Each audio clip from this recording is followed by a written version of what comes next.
ओम शांति। मीठे पापा बोले, मीठे बच्चे, याद में बैठते समय आंखें खोल कर बैठो, क्योंकि तुम्हें तो खाते पीते चलते फिरते बाप की याद में रहना है। क्योंकि खाते पीते चलते फिरते हम शरीर छोड़ेंगे, पता भी नहीं चलेगा, अचानक छोड़ना है। लेकिन अचानक छोड़ने में मीठे पापा की याद बनी रहे। कोई भी देहधारी मुझे याद ना आए, मेरी देह भी मुझे याद ना आए। जो खाना पीना खा रही हूँ उसमें भी बुद्धि न जाए। चलते फिरते जो मैं देख रही हूँ उधर भी बुद्धि न जाए। इतना मुझे आत्मा को अभ्यास करना है। इसलिए मीठे बाबा हम आत्माओं को समझा रहे हैं, मीठे बच्चे, याद में बैठते समय आंखें खोल कर बैठो। आंखें नहीं बंद करनी हमें, वो तो फिर हम माया की दुनिया में जाएंगे। आंखें बंद करेंगे तो जागृत अवस्था में मुझे याद में रहना है। मुझे किसी भी आत्मा से प्रभावित नहीं होना है। खाते पीते उठते बैठते चलते फिरते याद में रहने का अभ्यास करना है। हम आत्माएं अचानक शरीर छोड़ेंगी, उस समय भगवान याद रहना चाहिए। इसलिए भगवान हम आत्माओं को अभ्यास करा रहा है कि खाली बैठकर योग नहीं करना, वो जरूर करना है। क्योंकि कल मीठे बाबा ने बोला है थोड़ा सा वक्त वो भी निकालो। क्यों? वो बिल्कुल एकाग्र बुद्धि ना, आत्मा परमात्मा का बच्चा, वो वाली स्थिति में मुझे रहना है ताकि मेरे विक्रम विनाश हो जाएं, ताकि वो योग अग्नि का कार्य करे। बाकी चलते फिरते उठते बैठते तो चलो करना ही करना है, लेकिन एक एकांत में बैठकर जो याद करना वो भी जरूरी है। उसके लिए भी वक्त जरूर निकालना है। तो वो हमारे लिए अमृत वेला बहुत अच्छा है, हमारे लिए नुमा शाम योग बहुत अच्छा है, हमारे लिए ट्रैफिक कंट्रोल जो हर घंटे में है वो बहुत अच्छा है। उसमें स्टॉप कर करके हमें एकाग्र बुद्धि होना है। बाकी इजाजत नहीं है हमें कि हम किसी और को याद करें। हमने पाप कर रखे हैं, तो हमें तो खाते पीते मीठे बाबा की याद में रहना है। बच्चे ना याद आए, घर वाले ना याद आए, सेंटर वाले ना याद आए। सेंटर वालों के पीछे भी नहीं घूमना है। बहुत ध्यान रखना है, हमें किसी से इम्प्रेस नहीं होना है। बड़ा खतरनाक है इस समय। प्रश्न है, भगवान को ढूंढने के लिए मनुष्य दर दर धक्के क्यों खाते हैं? रीजन? उत्तर है क्योंकि मनुष्यों ने भगवान को सर्वव्यापी कहकर बहुत धक्के खिलाए हैं। भगवान कण कण में है, भगवान कण कण में है। ऐसा कहकर भगवान को सर्वव्यापी कहकर लोगों को गुमराह किया है। खुद भी धक्के खाए हैं, दूसरों को भी धक्के खिलाए, तो खाते हैं फिर धक्के। टिट फॉर टैट होता है भाई ड्रामा में। आप जैसा करेंगे आपके साथ वैसा होगा। सर्वव्यापी है तो कहां से मिलेगा फिर, है ना? जब वो कण कण में ही उनको डाल दिया तो मंदिरों में भी नहीं मिलता, फिर गुरुद्वारों में भी नहीं मिलता, फिर मस्जिदों में भी नहीं मिलता, कहीं भी नहीं मिलता, चर्च में नहीं मिलता। घूम रहे हैं, धक्के खा रहे हैं, कभी यहाँ कभी वहां कभी वहां। भगवान को धक्के खिलाए ना, सबको बोला कण कण में है, तो लोग धक्के खा रहे। तो जब धक्के खिला रहे हो तो खुद भी धक्के खा रहे हो। फिर कह देते हैं परमात्मा तो नाम रूप से न्यारा है। एक कह देंगे कण कण में है, फिर कहेंगे उसका नाम भी नहीं है, उसका रूप भी नहीं है। जब नाम रूप से ही वो न्यारा हो गया तो फिर मिलेगा फिर कैसे? और ढूंढेंगे किसको? उसका नाम ही नहीं है, उसका रूप ही नहीं है, तो किसको ढूंढ रहे हैं? फिर ढूंढते रहते हैं, मिलता ही नहीं है। इसलिए दर दर धक्के खाते रहते हैं। तुम बच्चों का भटकना अब छूट गया है। भगवान हम आत्मा को भटकने से छुटवाता है। फिर बताओ, हम छूट कर फिर से अगर हम ऐसे काम करेंगे, फिर से अगर हम वही पुराने चाल चलन चलेंगे, तो फिर भटकेंगे, क्योंकि फिर भगवान मुझे स्वीकार नहीं करेगा। श्रीमत बिल्कुल स्पष्ट है, ज्ञान बिल्कुल स्पष्ट है, रोज की समझानी और इशारे बिल्कुल स्पष्ट हैं। इसके बावजूद अगर मैं अपना दिमाग लगाती हूँ और अपनी मनमत पर चलती हूँ, या फिर दूसरों की मत पर चलती हूँ, या फिर सेंटर वालों की मत पर चलती हूँ, तो मैं संग दोष में आ जाऊंगी। मेरे पे संग दोष का इल्जाम लग जाएगा कि तुमने परमात्मा का संग नहीं करके तुमने देहधारियों का संग किया, और उन्होंने जैसा किया वैसा ही आपने किया। तो आप पर दोष तो जरूर लगेगा, संग दोष। संग दोष वाले भगवान की लिस्ट से आउट हो जाते हैं। बहुत सूक्ष्म है, हमें बहुत ध्यान देना है। हमें सिर्फ ब्रह्मा बाप को और मातेश्वरी को फॉलो करना है। ये परफेक्ट सोल्स हैं। लक्ष्मी नारायण का इनको मर्तबा मिल चुका है, इनका पुरुषार्थ बाकी नहीं है। इसीलिए विशेष ध्यान मुझे रखना है कि मुझे ये दोनों सतो प्रधान पुरुषार्थी गोल्डन एजेड आत्माएं जो हैं, इनका इतिहास पढ़ना है। इन्होंने क्या किया था वही मुझे करना है। Then I am safe, otherwise I am not safe.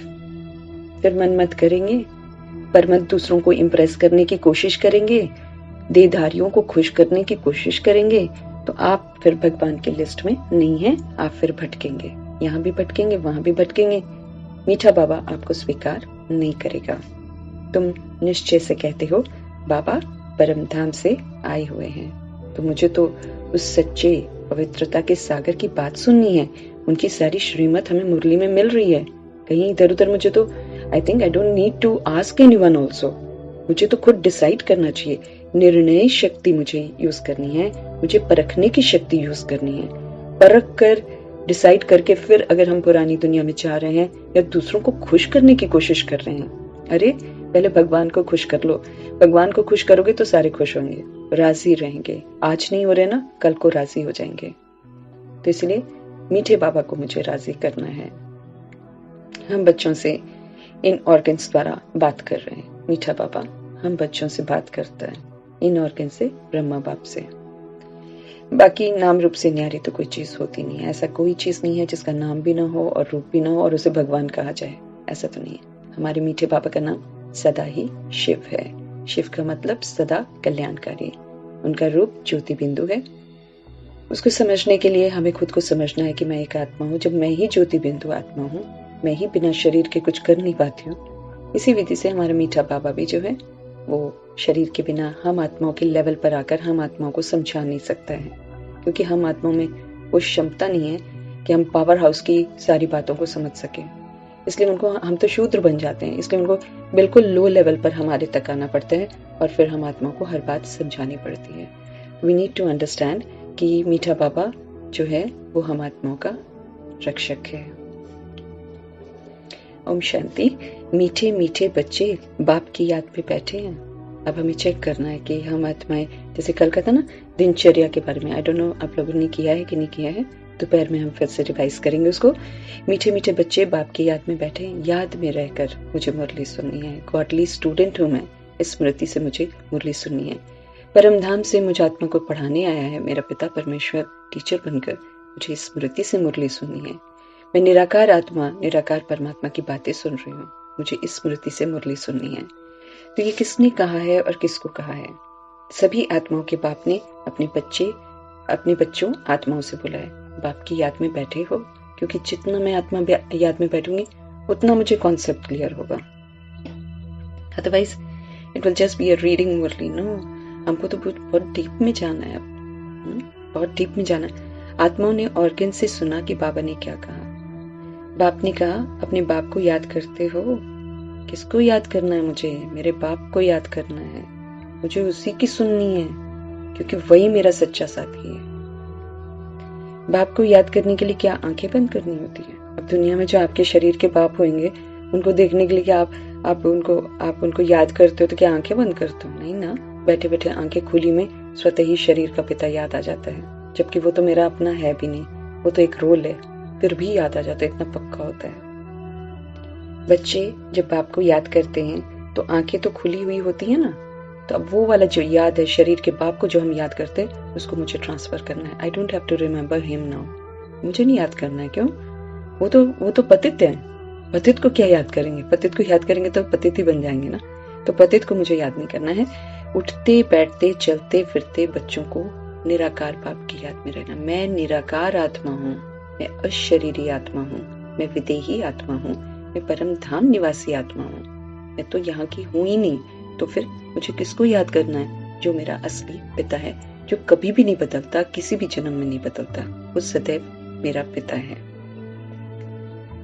आंखें बंद करने की जरूरत नहीं। करते होंगे आंखें बंद ना।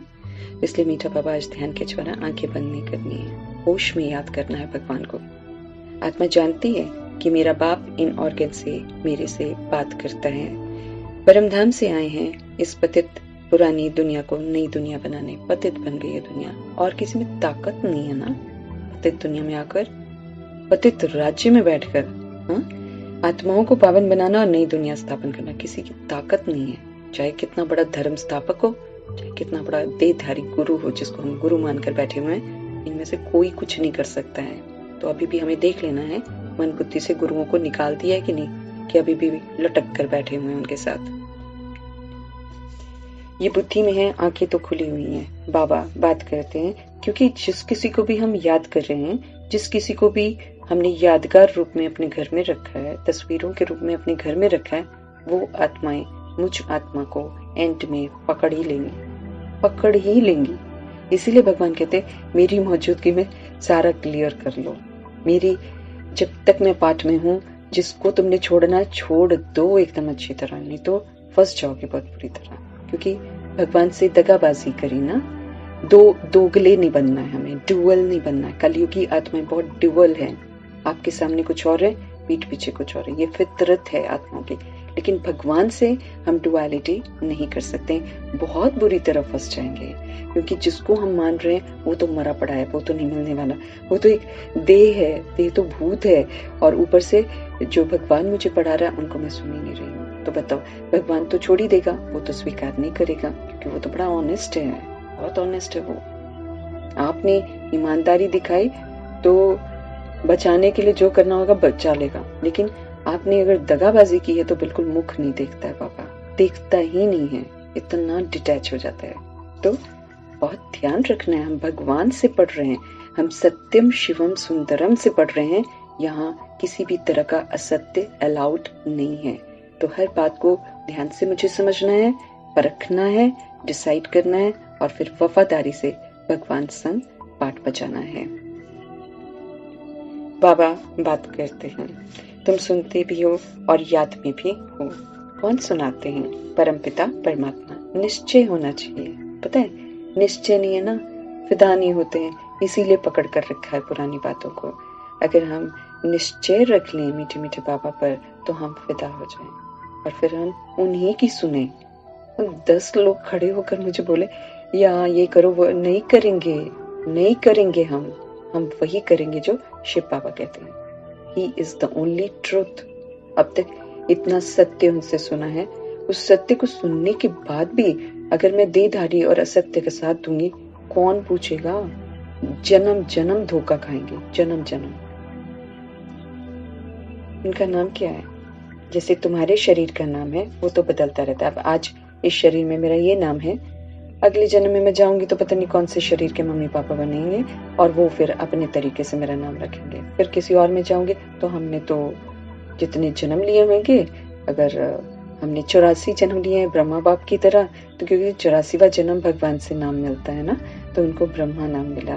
तो 84 अगर मैंने जन्म लिए हैं तो फिर मैंने तो 84 नाम हो गए ना, मेरे तो 84 नाम हो गए। तो जब 84 नाम हो गए तो हर जन्म में मेरा नाम बदला, मेरा रूप बदला, परिवार बदला, संस्कार बदले, सब कुछ बदलता गया। फिर हम शरीर छोड़ते हैं, फिर दूसरा, फिर शरीर छोड़ते हैं दूसरा। तो हमारी तो असलियत है ही नहीं वैसे भी। तो हम आत्माओं के शरीरों के नाम पढ़ते हैं जो शरीर के साथ खत्म हो जाते हैं। शरीर मरा, नाम खत्म। फिर क्या कहते हैं? अर्थी जा रही है, अर्थी को उठा लो। उसी वक्त जब इंसान मर जाता, मना आत्मा शरीर छोड़ती है, आत्मा जो चैतन्य है वो छोड़ देती है, तो शरीर जो है नाम रूप से अलग हो जाता है। और जितने भी लोग उसको लेकर जाते हैं वो कहते हैं अर्थी को लेकर जा रहे हैं, राइट? क्योंकि उसमें रथी आत्मा नहीं है। रथी आत्मा अलग हो गई तो वो अर्थी हो गई, किसी काम की नहीं रह गई। तो जैसे तुम्हारे शरीर का नाम है वो बदलता रहता है, एक शरीर लिया, छोड़ा, फिर दूसरा लिया तो नाम भी दूसरा पड़ेगा।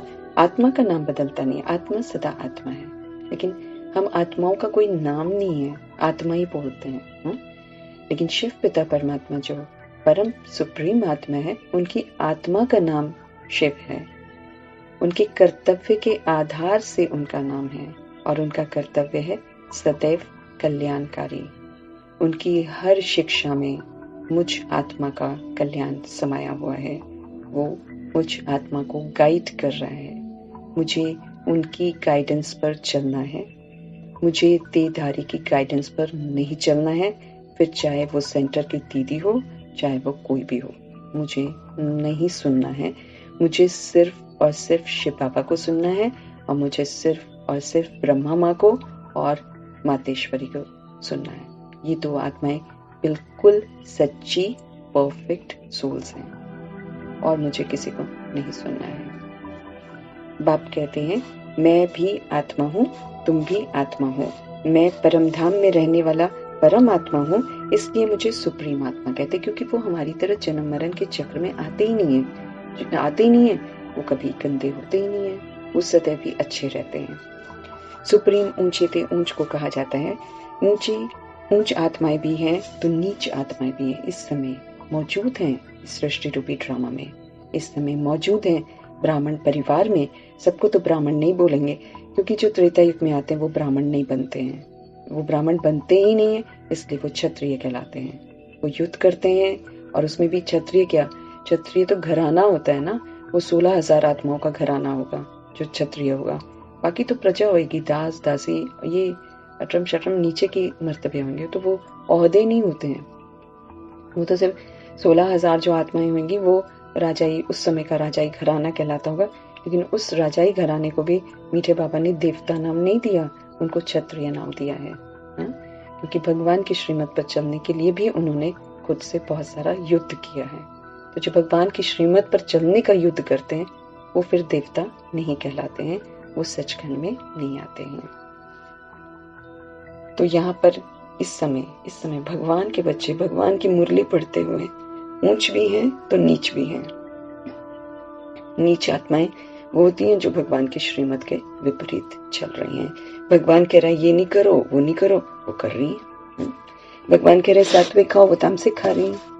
भगवान कह रहे हैं एनिवर्सरी नहीं मनाओ, वो मना रही हैं। भगवान कह रहा है बर्थडे नहीं मनाओ, मना रही हैं, बिल्कुल पुट्ठा कर रही हैं। भगवान कह रहे त्योहार नहीं मनाने हमने, वो भक्ति के त्योहार मना रही है। तो क्या हो गया, डिफरेंट हो गया ना। तो जो डिफरेंट है, जो कलयुग के दास दासी अभी भी बने हुए हैं, जो भगवान की श्रीमत पर नहीं चल रहे हैं, वो फिर क्या बनेंगे, दास दासी बनना उन्होंने। तो फिर हमें दास दासियों को तो नहीं देखना ना, हमें तो मीठे मीठे बाबा को देखना है। तो कोई पुण्य आत्मा कोई पाप आत्मा है। बाप कहते हैं मुझ आत्मा का नाम सदैव एक शिव है। नाम तो जरूर चाहिए ना, न जानने के कारण कह देते हैं कि नाम रूप से वो न्यारा है, परंतु नाम रूप से ऐसा कोई चीज है ही नहीं कि जिसका नाम रूप ना हो। जैसे आकाश है, कोई चीज तो नहीं है ना, पोलार ही पोलार है, माना खुला ही खुला है। अब हम ऊपर देखते हैं तो क्या देखते हैं, पूरा आकाश खुला, नो एंड, ऐसा लगता है अनएंडिंग है ना, पूरा खुला ही खुला है। उनका भी नाम तो है ना आकाश, कुछ है नहीं ऊपर, लेकिन उसको आकाश बोलते, नाम तो है ना, भगवान कहते हैं। बहुत सूक्ष्म तत्व है वो, सूक्ष्म है, अति सटल है तत्व। उसके ऊपर फिर और एक सूक्ष्म वतन मीठे बाबा का ऑफिस है, संगम युग का ऑफिस, जो भगवान खुद रचते हैं। उसके ऊपर जाकर परम धाम है जहां हम रहने वाले हैं, वहां कोई एंटर कर नहीं सकता है, पतित जाएंगे वैसे ही नीचे गिर जाएगा, इस आकाश तक जाएगा, सूक्ष्म वतन तक भी नहीं जा सकता है। अच्छा, उनसे भी ऊपर देवता रहते हैं, वो भी पोलार हैं, आकाश में बैठे हैं। फिर उनसे भी ऊपर और आकाश, माना उनसे भी ऊपर देवता बैठे हैं, माना आदि देव और आदि देवी, ब्रह्मा माँ और जगदम्बा माँ इकट्ठे नहीं रहते, वो लोग इकट्ठे नहीं है, क्योंकि माँ का पार्ट अलग है मातेश्वरी का, और ब्रह्मा माँ का पार्ट तो शिव बाबा के साथ अलग है। माँ उधर विश्व किशोर भाई के साथ जो कार्य करना है वो कर रही है, क्योंकि वहाँ 9 लाख आत्माओं को नीचे धरा पर आना है और 108 आत्माओं को आना है। तो जो 108 आत्माएं हैं उनको बड़ा प्यूरिफाई कर रही है, और जो 9 लाख आने हैं सचखंड में, उनकी भी जो रही गई, जो भी उनकी अपवित्रता का कोई भी सूक्ष्म अंश है उसको बिल्कुल प्योर कर रही है। कैसे, दुर्गा बनकर, जिसे कहते हैं ना दुर्गा पहाड़ियों से उतरती है, ऐसे वो हवा में है, वो हवा में है, लाइट के शरीर में है, और वो अपनी शक्तियों से सचखंड में आने वाली आत्माओं की प्यूरिफिकेशन का कार्य खत्म कर रही है। और इधर ब्रह्मा माँ पूरे विश्व की आत्माओं को जागृत करने का कार्य कर रहे हैं। तो ये दोनों अद्भुत हैं। तो ये जो भगवान कह रहे हैं ना, उसके ऊपर ये जो आकाश एक मुझे दिख रहा है, उस आकाश के ऊपर, उनसे भी ऊपर देवता रहते हैं। तो आदि देव और देवी रहते हैं। वो भी पोलार है, वो भी खुला खुला ऐसे ही आकाश है। बाबा ऐसे ही बादलों में खड़ा है। कितना मतलब कितना हमें ना कुर्बान जाना चाहिए ब्रह्मा माँ पर, कितना वो हम आत्माओं के लिए खड़े होकर दिन रात सेवा कर रही है। कितना चाह रही है कि मैं ये सारे भगवान के बच्चे जितने भी हैं, ये सारे अव्यक्त बन जाएं, ये सारे फरिश्ते बन जाएं, इन सब आत्माओं के सारे विक्रम बिना। कितना ऊना रखती है, कुछ खाना नहीं, कुछ पीना नहीं, खड़े के खड़े। ऐसी सेवा कोई कर सकता है क्या? तो हम उनकी सुनेंगे ना बैठ के, कि हम देदारियों को इम्प्रेस करेंगे बैठकर? हमें सोचना चाहिए कि हम कर क्या रहे हैं। तो वो भी पोलार आकाश में बैठे, अभी तक कुर्बान नहीं कर रहे हैं ना, अभी तक फेस्टिवल्स मनाने हैं, अभी तक बताओ त्योहार मनाने हैं, पतित मनुष्यों के साथ जाकर त्योहार मनाने हैं। बाहर जितने भी हम त्योहार मनाते हैं परिवारों में जाकर, हम तो मर्जीवा हो गए ना। तो जब हम मर्जीवा हो गए तो मेरे को तो वो चीज करनी नहीं है, फिर भी हम जाकर सेलिब्रेट करने की प्लानिंग्स करते हैं, तो फिर हम तो गद्दार हैं। हम तो भगवान से बैठकर पढ़ रहे हैं, ऊपर से गद्दारी भी करने की तैयारी कर रहे हैं। आउट हो जाएंगे, पढ़ाई बंद करवा देगा भगवान। अगर कोई आत्मा ऐसे कर रही होगी ना, वंचित कराएगा अभी भगवान, देख लेना। क्योंकि अब हम धर्मराजपुरी में प्रवेश कर चुके हैं। अब संकल्पों की भी मुझे सजा मिलने वाली है। अगर मैंने गलत संकल्प किया, 100 गुना दंड इंस्टेंट मिलने वाला है। भगवानुवाच है, बचेंगे नहीं हम। तो संकल्पों में भी अगर मैंने सोचा होएगा कि मैं भक्ति के अब त्योहार फिर से मनाऊं और फिर से वैसे सेलिब्रेट करूं और फिर से पतित बनने वाली आत्माओं के साथ बैठकर खाऊं पीऊं, तो आप बिल्कुल ध्यान रखें, आपकी पढ़ाई बहुत जल्दी छूट जाने वाली है।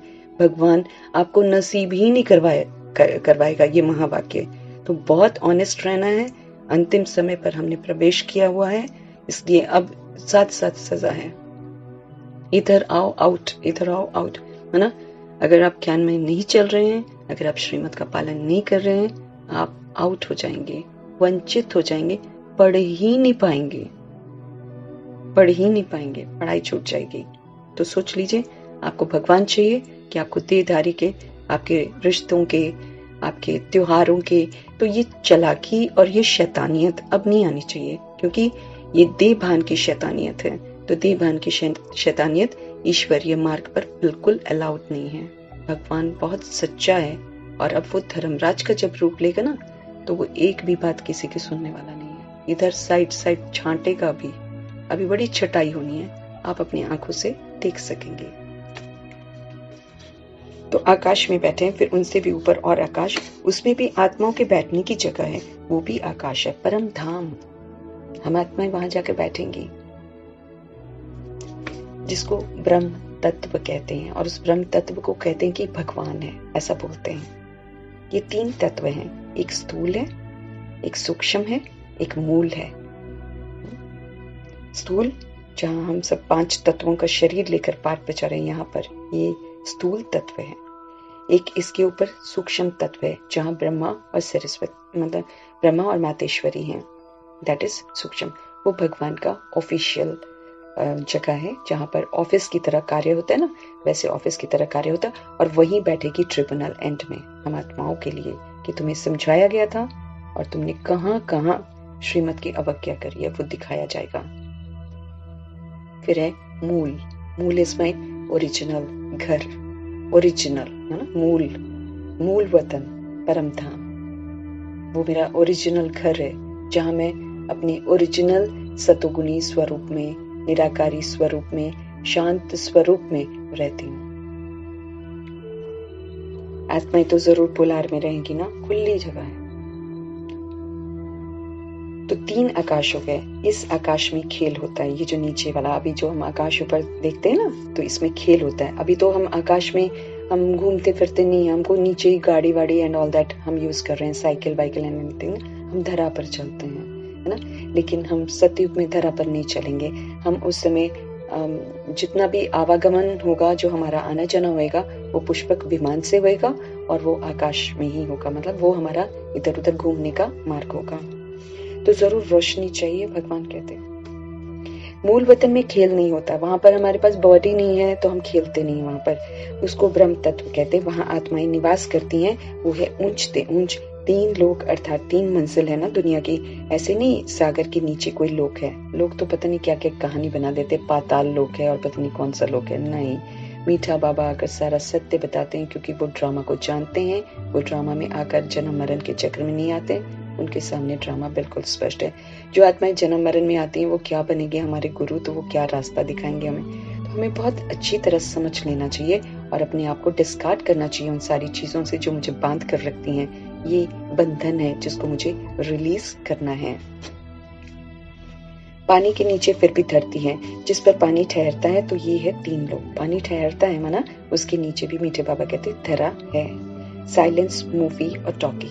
साइलेंस में हम परमधाम में साइलेंस में रहते हैं, क्योंकि ऑर्गन्स ही नहीं है, बोलेंगे क्या।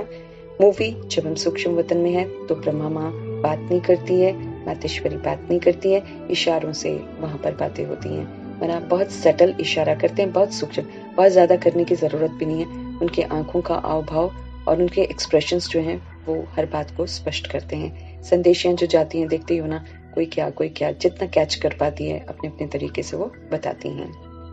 और टॉकी, हम यहाँ पर शरीर लेते हैं तो हम यहाँ पर टॉकी करते हैं, माना बिना बात किए तो हम रहते नहीं है, बहुत ज्यादा बातें करते हैं हम यहाँ पे हम बन जाते हैं टॉकी, क्योंकि मेरे पास 5 तत्वों का शरीर है। ये शिव बाबा बैठकर समझाते हैं हर बात।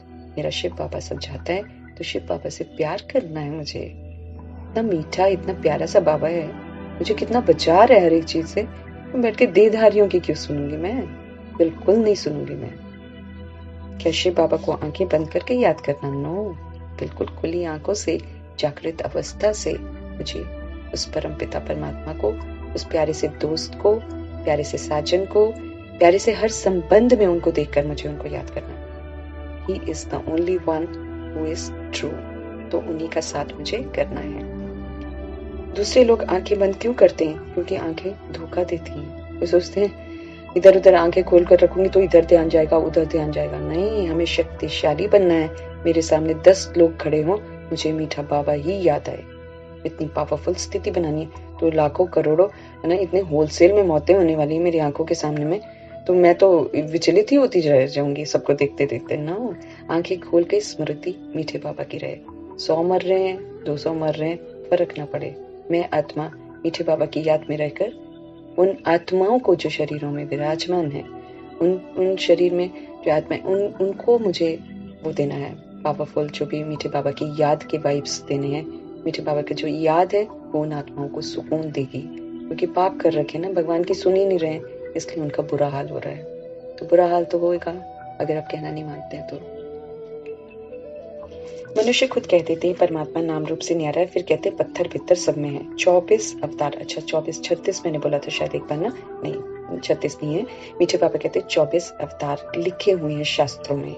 कच्छ मच मतलब कछुए में है, मछली में है, मतलब कुछ भी बना दिया, कुत्ते में, सब में बना दिया भगवान को। बताओ है, कहेंगे कण कण में। अपने गुरु को तो बड़ा सहेज कर रखेंगे, उसको कभी नहीं बोलेंगे कि ये कण कण में। किसी भी गुरु को नहीं बोलते हैं कि कण कण में, किसी भी धर्म स्थापक को नहीं बोलते हैं कण में। लेकिन ऊंची से ऊंची हस्ती, इतनी पावरफुल, इतनी पवित्र, उनको बोल देते हैं कि टिक्कर भीतर सब में। बताओ कितना बड़ा हम पाप करते हैं, कितनी बड़ी हम गाली देते हैं भगवान को। भगवान कहते तुम मुझे गाली देते हो आधा कल्प, आधा कल्प तुम मेरी ग्लानि करते हो, आधा कल्प तुम भगवान, तुम लोगों को गुमराह करते हो। ये जो गुरु वगैरह यही तो हमें गुमराह करते हैं, यही तो हमें बोलते हैं। शुरू में जो ऋषि मुनि थे वो बोलते थे नहीं, नीति हमें नहीं मालूम, ऐसा बोलते थे भगवान को लेकर। लेकिन आज की जो आत्माएं हैं वो कहेंगे हम ही भगवान हैं। आजकल तो हम ही भगवान हैं, और इससे पहले लोगों ने बोल दिया कि वो कण कण में है। अब बताओ, इतना पतित शरीर, शादी कर रखी है, गंदे गंदे काम करते हैं और गंदे गंदे खाते पीते हैं, और ये टॉयलेट वॉशरूम ये सब जाते हैं और कहते हैं हम भगवान हैं। बताओ भगवान कहाँ से आ जाएगा उनके अंदर? पाप आत्माएं, और भगवान का नाम बदनाम करती हैं। तो मनुष्य खुद कह देते हैं परमात्मा नाम रूप से न्यारा, फिर कहते हैं पत्थर भीतर सब में। 24 अवतार, कछुए में, मछली में, सारे अवतार बना दिए। वास्तव में सब झूठ ही झूठ है। तो मैं झूठ का साथ क्यों दूं? मैं झूठ का साथ क्यों मैं रखूं? गुरुओं को अपने साथ क्यों मैं उनको गुरु समझूं?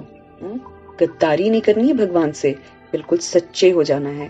तो भगवान कहते हैं ईश्वर को सर्वव्यापी कह, कितना रोला कर दिया है। कंफ्यूज ही कर दिया सारी आत्मा को कि आज आत्माएं जुर्रत करती हैं बोलने की नॉनवेज खाकर भी कि साडे अंदर रब है। अरे आपके अंदर रब कहां से हो गया? लेकिन बने हुए हैं। भक्ति मार्ग है ही धक्का खाने का मार्ग, इसलिए धक्के खाते हैं। कहीं मनोकामना पूरी नहीं होती, कभी उधर कभी उधर कभी उधर कभी उधर, धक्के खा रहे हैं। जैसा करेंगे फिर वैसा ही वो होगा ना, तो धक्के खाते हैं मीठे बाबा बोलते। एक जब बाबा हम लोग को मिलता है तभी तो हमारे धक्के छूटते हैं। बाहर से खाना पीना और इधर उधर उल्टे सीधे काम, हर चीज से भगवान ने छुड़ाया है मुझे। एहसान फरामोश नहीं बनना है मुझे, एहसान मानना है उस पिता परमेश्वर का जिसने मुझे बचाया। एहसान फरामोश बन रहे हैं तो फिर अपने लिए फिर तैयार रहो, आउट हो जाएंगे। एक तो जब हम आउट होंगे ना तो जितना पढ़ा वो भी भूल जाएंगे, ये भी है, ये भी श्रापित होंगे। मतलब आत्मा का पाठ और वो सब भूल जाएंगे एकदम, फिर उल्टे काम करेंगे, श्राप लग जाएगा। भक्ति मार्ग है ही धक्का खाने का मार्ग। मुझे भी पूरे धक्के खिलाते हैं मीठे बाबा बोलते। कभी बोलेंगे वहां है वहां है वहां है, वहां चले जाओ, वहां भगवान है, वहां चले जाओ, वहां। कब्र को भगवान बोल देंगे, किसी मरे हुए की कब्र है ना उसको बोल देंगे भगवान है, मत्था टेको, मत्था टेकवाते हैं। बताओ, भूत को मत्था टेकवाते हैं। अब भगत भगवान को याद करते हैं कि हमको भक्ति से धक्कों से बचाओ, खाते हैं और फिर बोलते बचाओ, अब हमने बहुत धक्के खा लिया, मुझे बचाओ। जब यहाँ आकर मिलते हैं तो कहते हैं बाबा हमने आपको बहुत ढूंढा, बहुत धक्के खाए परंतु आप मिले नहीं। अरे कब से धक्के खाए बाबा ये पता नहीं। अब आप समझाते हैं ज्ञान से ही सदगति होती है। मुझे समझ मिल रही है, इसी से मेरी सदगति होगी। अब मैं बेसमझ बनूंगी तो फिर वो तो मेरी गलती है भैया, मेरी गलती है फिर तो। मनुष्य कुंभ के मेले पर धक्के खाने ही तो जाते हैं और करते क्या है। हाँ, इतनी भीड़ इकट्ठी होती, आधे तो मर ही जाते हैं, रौंद देते हैं ना, उनके ऊपर चढ़ जाते हैं भीड़ भड़के में। क्या करते हैं, गंदे गंदे पानी में गंदे गंदे शरीरों को धोते हैं। फिर सोचते हैं हमने कुंभ के मेले में हमने स्नान किया, एक भी पवित्र बना आज तक, और नर्क बना दिया दुनिया को। उल्टा जो पानी प्यारा सा बहता था उस पानी को भी खराब कर दिया। मीठे बाबा बोले कि जहां भी पानी होगा वहां जाकर स्नान करेंगे, कि हम पानी में नहाएंगे तो हम ठीक हो जाएंगे। तो घर में ही पानी है ना, उसी में नहा लो, ताकि नदियों को क्यों दूषित कर रहे हो, बुद्धि नहीं है ना। कुंभ मना संगम, अभी हो रहा है हमारा कुंभ का मेला। ये मधुबन में हमारा कुंभ का मेला होता है, हम आत्माएं परमात्मा से मिलती हैं। असल है आत्मा और परमात्मा का मेला, परंतु भक्ति में फिर वो सागर और पानी का मेला बना दिया है। भगवान कहते हैं देश देशांतर मेला लगता है, वो है पानी में स्नान करने का मेला। कई इन बातों को मानते हैं और कई इन बातों को नहीं मानते हैं। लेकिन ना अगर आप देखेंगे ना तो सबका अपना अपना एक तरीका है। जैसे क्रिश्चियनिटी में अगर चले जाओ तो उनका भी होली वाटर है, वो भी कहीं कहीं पता नहीं क्या होली वाटर बनाते हैं, उसमें पता नहीं क्या क्या डालते हैं, मुझे ये तो नहीं पता। हमारे स्कूल में चर्च था तो वो लोग ऐसे ही करते थे, हम लोग को भी होली वाटर पिलाते थे, क्योंकि वीक में एक बार बुलाते थे। तो उनका जो चर्च होता था, तो अब तो स्कूल में पढ़ते हैं तो हमको तो करना ही पड़ेगा ना, तो हम लोग लाइन में लगते थे। फिर वो हमें पता नहीं कौन सा पानी देते थे, फिर हम उसको पिया करते थे और फिर हमको बोलते थे होली वाटर में नहाने से होली हो जाते हैं। अब करते थे तो हम लोग भी करते थे। तो ऐसे ही वहाँ भी होली वाटर का है। और अगर हम मुस्लिम्स लोगों के पास चले जाओ तो उनका भी ये होता है, पानी ही पिला रहे होते हैं, पानी में ही कुछ डालकर दे रहे होते हैं। फिर अगर आप हिंदुओं में जाओ तो भैया उसमें तो नदियों में डूबना ही होता है। और अगर आप गुरुद्वारों में चले जाओ तो वहाँ भी सरोवर है, वहाँ भी अमृत बोलेंगे, है ना। अमृत, वो जो बंगला साहब में है वो अमृत बोलते हैं। अब ऐसा नहीं है कि सबके दुख रोग दूर हो रहे होते हैं, लेकिन वो है कि वाणी चल रही होती है भगवान की, तो थोड़ा सा शुद्धिकरण हो जाता होगा। परंतु उसको लेकर भी कईयों ने कहानियां बनाई हुई। लेकिन मैं तो देखा है कि जब बीमार होते हैं, मैं तो ठीक नहीं हुई थी कि अगर मैं उस जल को पी लूं, मुझे भी पिलाया गया था, लेकिन मैं तो ठीक नहीं हुई थी, मुझे तो नहीं पता कि मैं ठीक हुई। फिर बाबा के घर में जाकर, मधुबन में जाकर मैं ठीक हुई हूँ। मधुबन में ऐसा नहीं कि मैंने कोई जल पिया, लेकिन जो भी युक्ति जिस भी माध्यम से मीठे बाबा ने मुझे आत्मा को बताई थी किसी के थ्रू, वो मैंने अपनाई और फिर मेरा जो भी प्रॉब्लम्स मेरी थी वो बिल्कुल ठीक हो गई थी।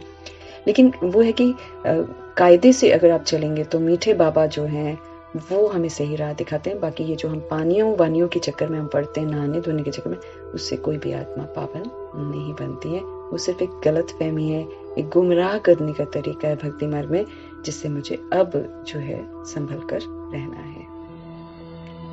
तो कुंभ मना, मैं आत्मा परमात्मा से इस संगम युग में मिलन मना रही हूँ।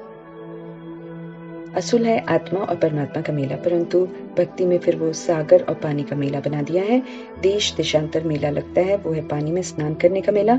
कई इन बातों को मानते हैं, कई नहीं भी मानते हैं, कई तो न भक्ति को न ज्ञान को मानते हैं। ऐसी आत्माएं भी हैं, ऐसी आत्माएं भी हैं। वो मानती ही नहीं है कि भैया झंझट ही है, कभी वो बोलता है कभी वो बोलता है, चल जी मानो ही मत।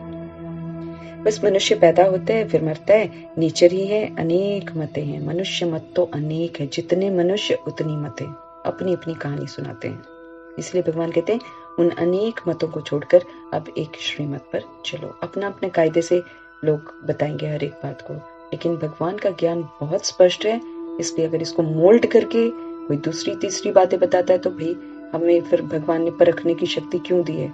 इसीलिए तो दी है कि बच्चे परखना तो आपको पड़ेगा, आपको डिसाइड करना पड़ेगा what is right and what is wrong. अगर वो सात्विक कह रहे हैं तो सात्विक मुझे बनना है, दूसरा तामसिक है कि मधुबन में भी खाते हैं इसलिए आप खा सकते हो, तो ये तो मैंने बहुतों की लैंग्वेज देखी है, मधुबन में भी तो खा रहे हैं। नहीं, पर भगवान ने समझ तो दी है ना मुझे, मधुबन में खा रहे हैं तो खाने तो ना, उनका वो वाला पार्ट है, मुझे नहीं खाना वो एक्स्ट्रा। तो वो तो मेरे ऊपर है ना कि मैं डिसाइड क्या करती हूँ। फिर अगर नहीं सुनूंगी तो फिर उसके फिर जिम्मेवार तो मैं ही बनूंगी। ये थोड़ी कि किसी को देख लिया तो हम वही करना शुरू करते हैं, ये यहाँ की तहजीब नहीं है। यहाँ पर भगवान को देखना होता है। बड़े पहले वहां पर बहुत पुरानी आत्माएं कुछ कर रही हूँ वैसा खान पान का, हमें नहीं करना है। असूल है आत्मा और परमात्मा का मेला, परंतु भक्ति में फिर वो सागर और पानी का मेला बना दिया है। देश देशांतर, अच्छा ये तो हो गया ना। न ज्ञान को मानते हैं, बस मनुष्य पैदा होते हैं फिर मरता है, नेचर ही है, अनेक मतें हैं। एक ही घर में स्त्री की मत और पुरुष की मत और हो जाती है। अब ये भी बड़ी प्रॉब्लम है, बताओ। अब घर में हमें नहीं मालूम कि कौन सी आत्मा श्रीमत पर पूरा चल रही है, लेकिन ये जो पुरुष चोले में आत्माएं हैं ये बड़ा रोब दिखाती हैं, अपने अनुसार चलाने की कोशिश करती हैं दूसरी आत्मा को।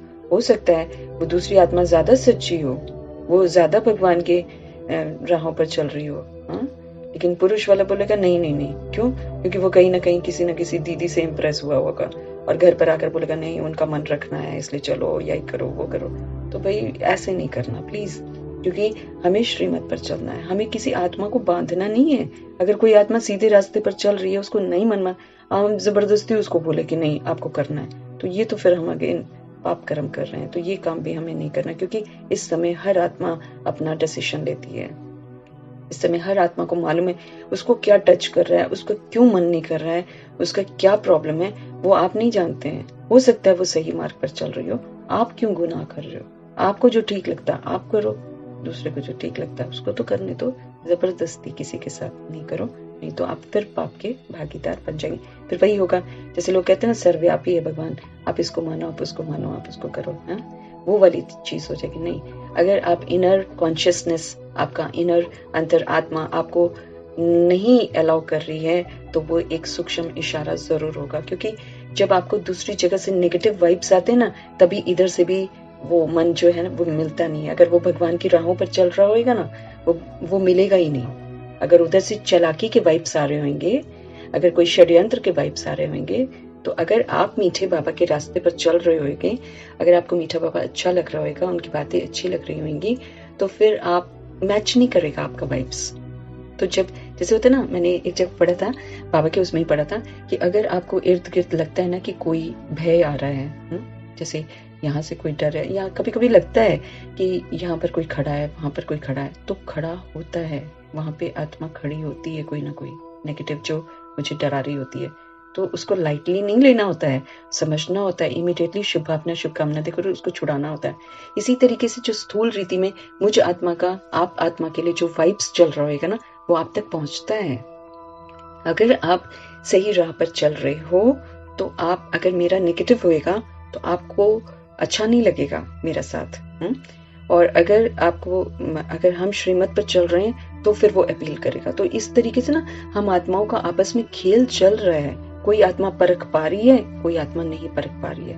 कोई आत्मा के साथ फोन पर बात हो रही है, वो उससे इंप्रेस हो रही है, and you do not know, phone से भी आपको अट्रैक्ट कर रही हैं आत्माएं। जो डेविल्स होती है ना, जो उल्टा राह दिखाती हैं, वो आपको फोन से भी बांधती हैं। अब ये हम उस दौर से चल रहे हैं, we need to be very very careful.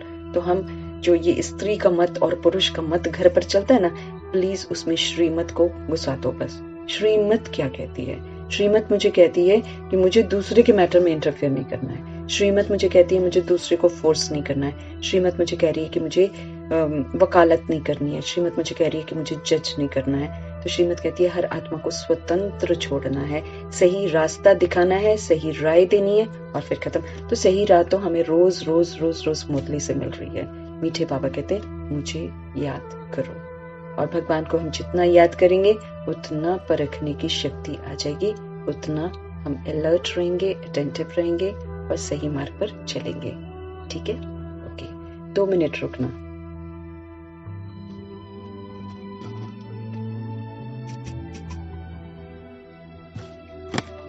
हाँ जी, बाबा कहते हैं कि ये जो स्त्री पुरुष है ना, इनकी मत जो होती है वो और हो जाती है।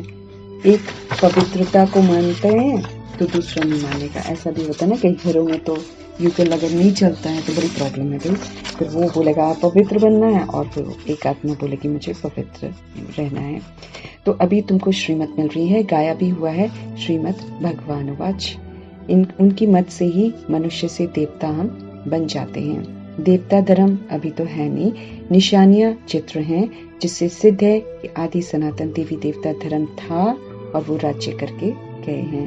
मतलब मंदिरों में जो चित्र बने हुए हैं, जो मूर्तियां हैं, वो ये इस बात का सूचक हैं कि डेफिनेटली ये लोग कभी ना कभी, क्योंकि यादगार तभी बनते हैं जब कुछ करके गए होंगे। ऐसे किसी का यादगार नहीं बनता है, किसी ने कुछ किया होता है तभी होता है। तो पुराने से पुरानी चीज है देवी देवताओं की। लॉर्ड कृष्णा कहते हैं, वह तो कहेंगे गॉड श्री नारायण। तुम जानते हो लक्ष्मी नारायण का राज्य था जिसको वैकुंठ कहा जाता था। वैकुंठ, श्री कृष्ण वैकुंठ का मालिक था, सतयुग का प्रिंस था। फिर वही कृष्ण द्वापर में फिर कैसे आ गया? उसी नाम रूप से तो आ नहीं सकता, वो तो चैतन्य था। उनकी जड़ चित्र यहाँ है, परंतु वो आत्मा कहाँ गई ये किसी को नहीं मालूम। बाप बतलाते हैं आत्मा 84 जन्म लेते अभी यहाँ पाठ बजा रही है। कृष्ण की आत्मा पाठ बजा रही है। अभी ब्रह्मा अव्यक्त फरिश्ता बनकर पाठ बजा रही है, फिर वो जन्म लेगी। वो सचखंड माना 111 में नहीं आते हैं, 111 से पहले ही आते हैं। वो 111 में तो नारायण बन जाएंगे। वो कृष्ण की आत्मा नारायण बन जाएगी, लेकिन अभी जो है अभी जल्दी ही वो जन्म लेंगे। एक तरफ वो कृष्णपुरी होगी।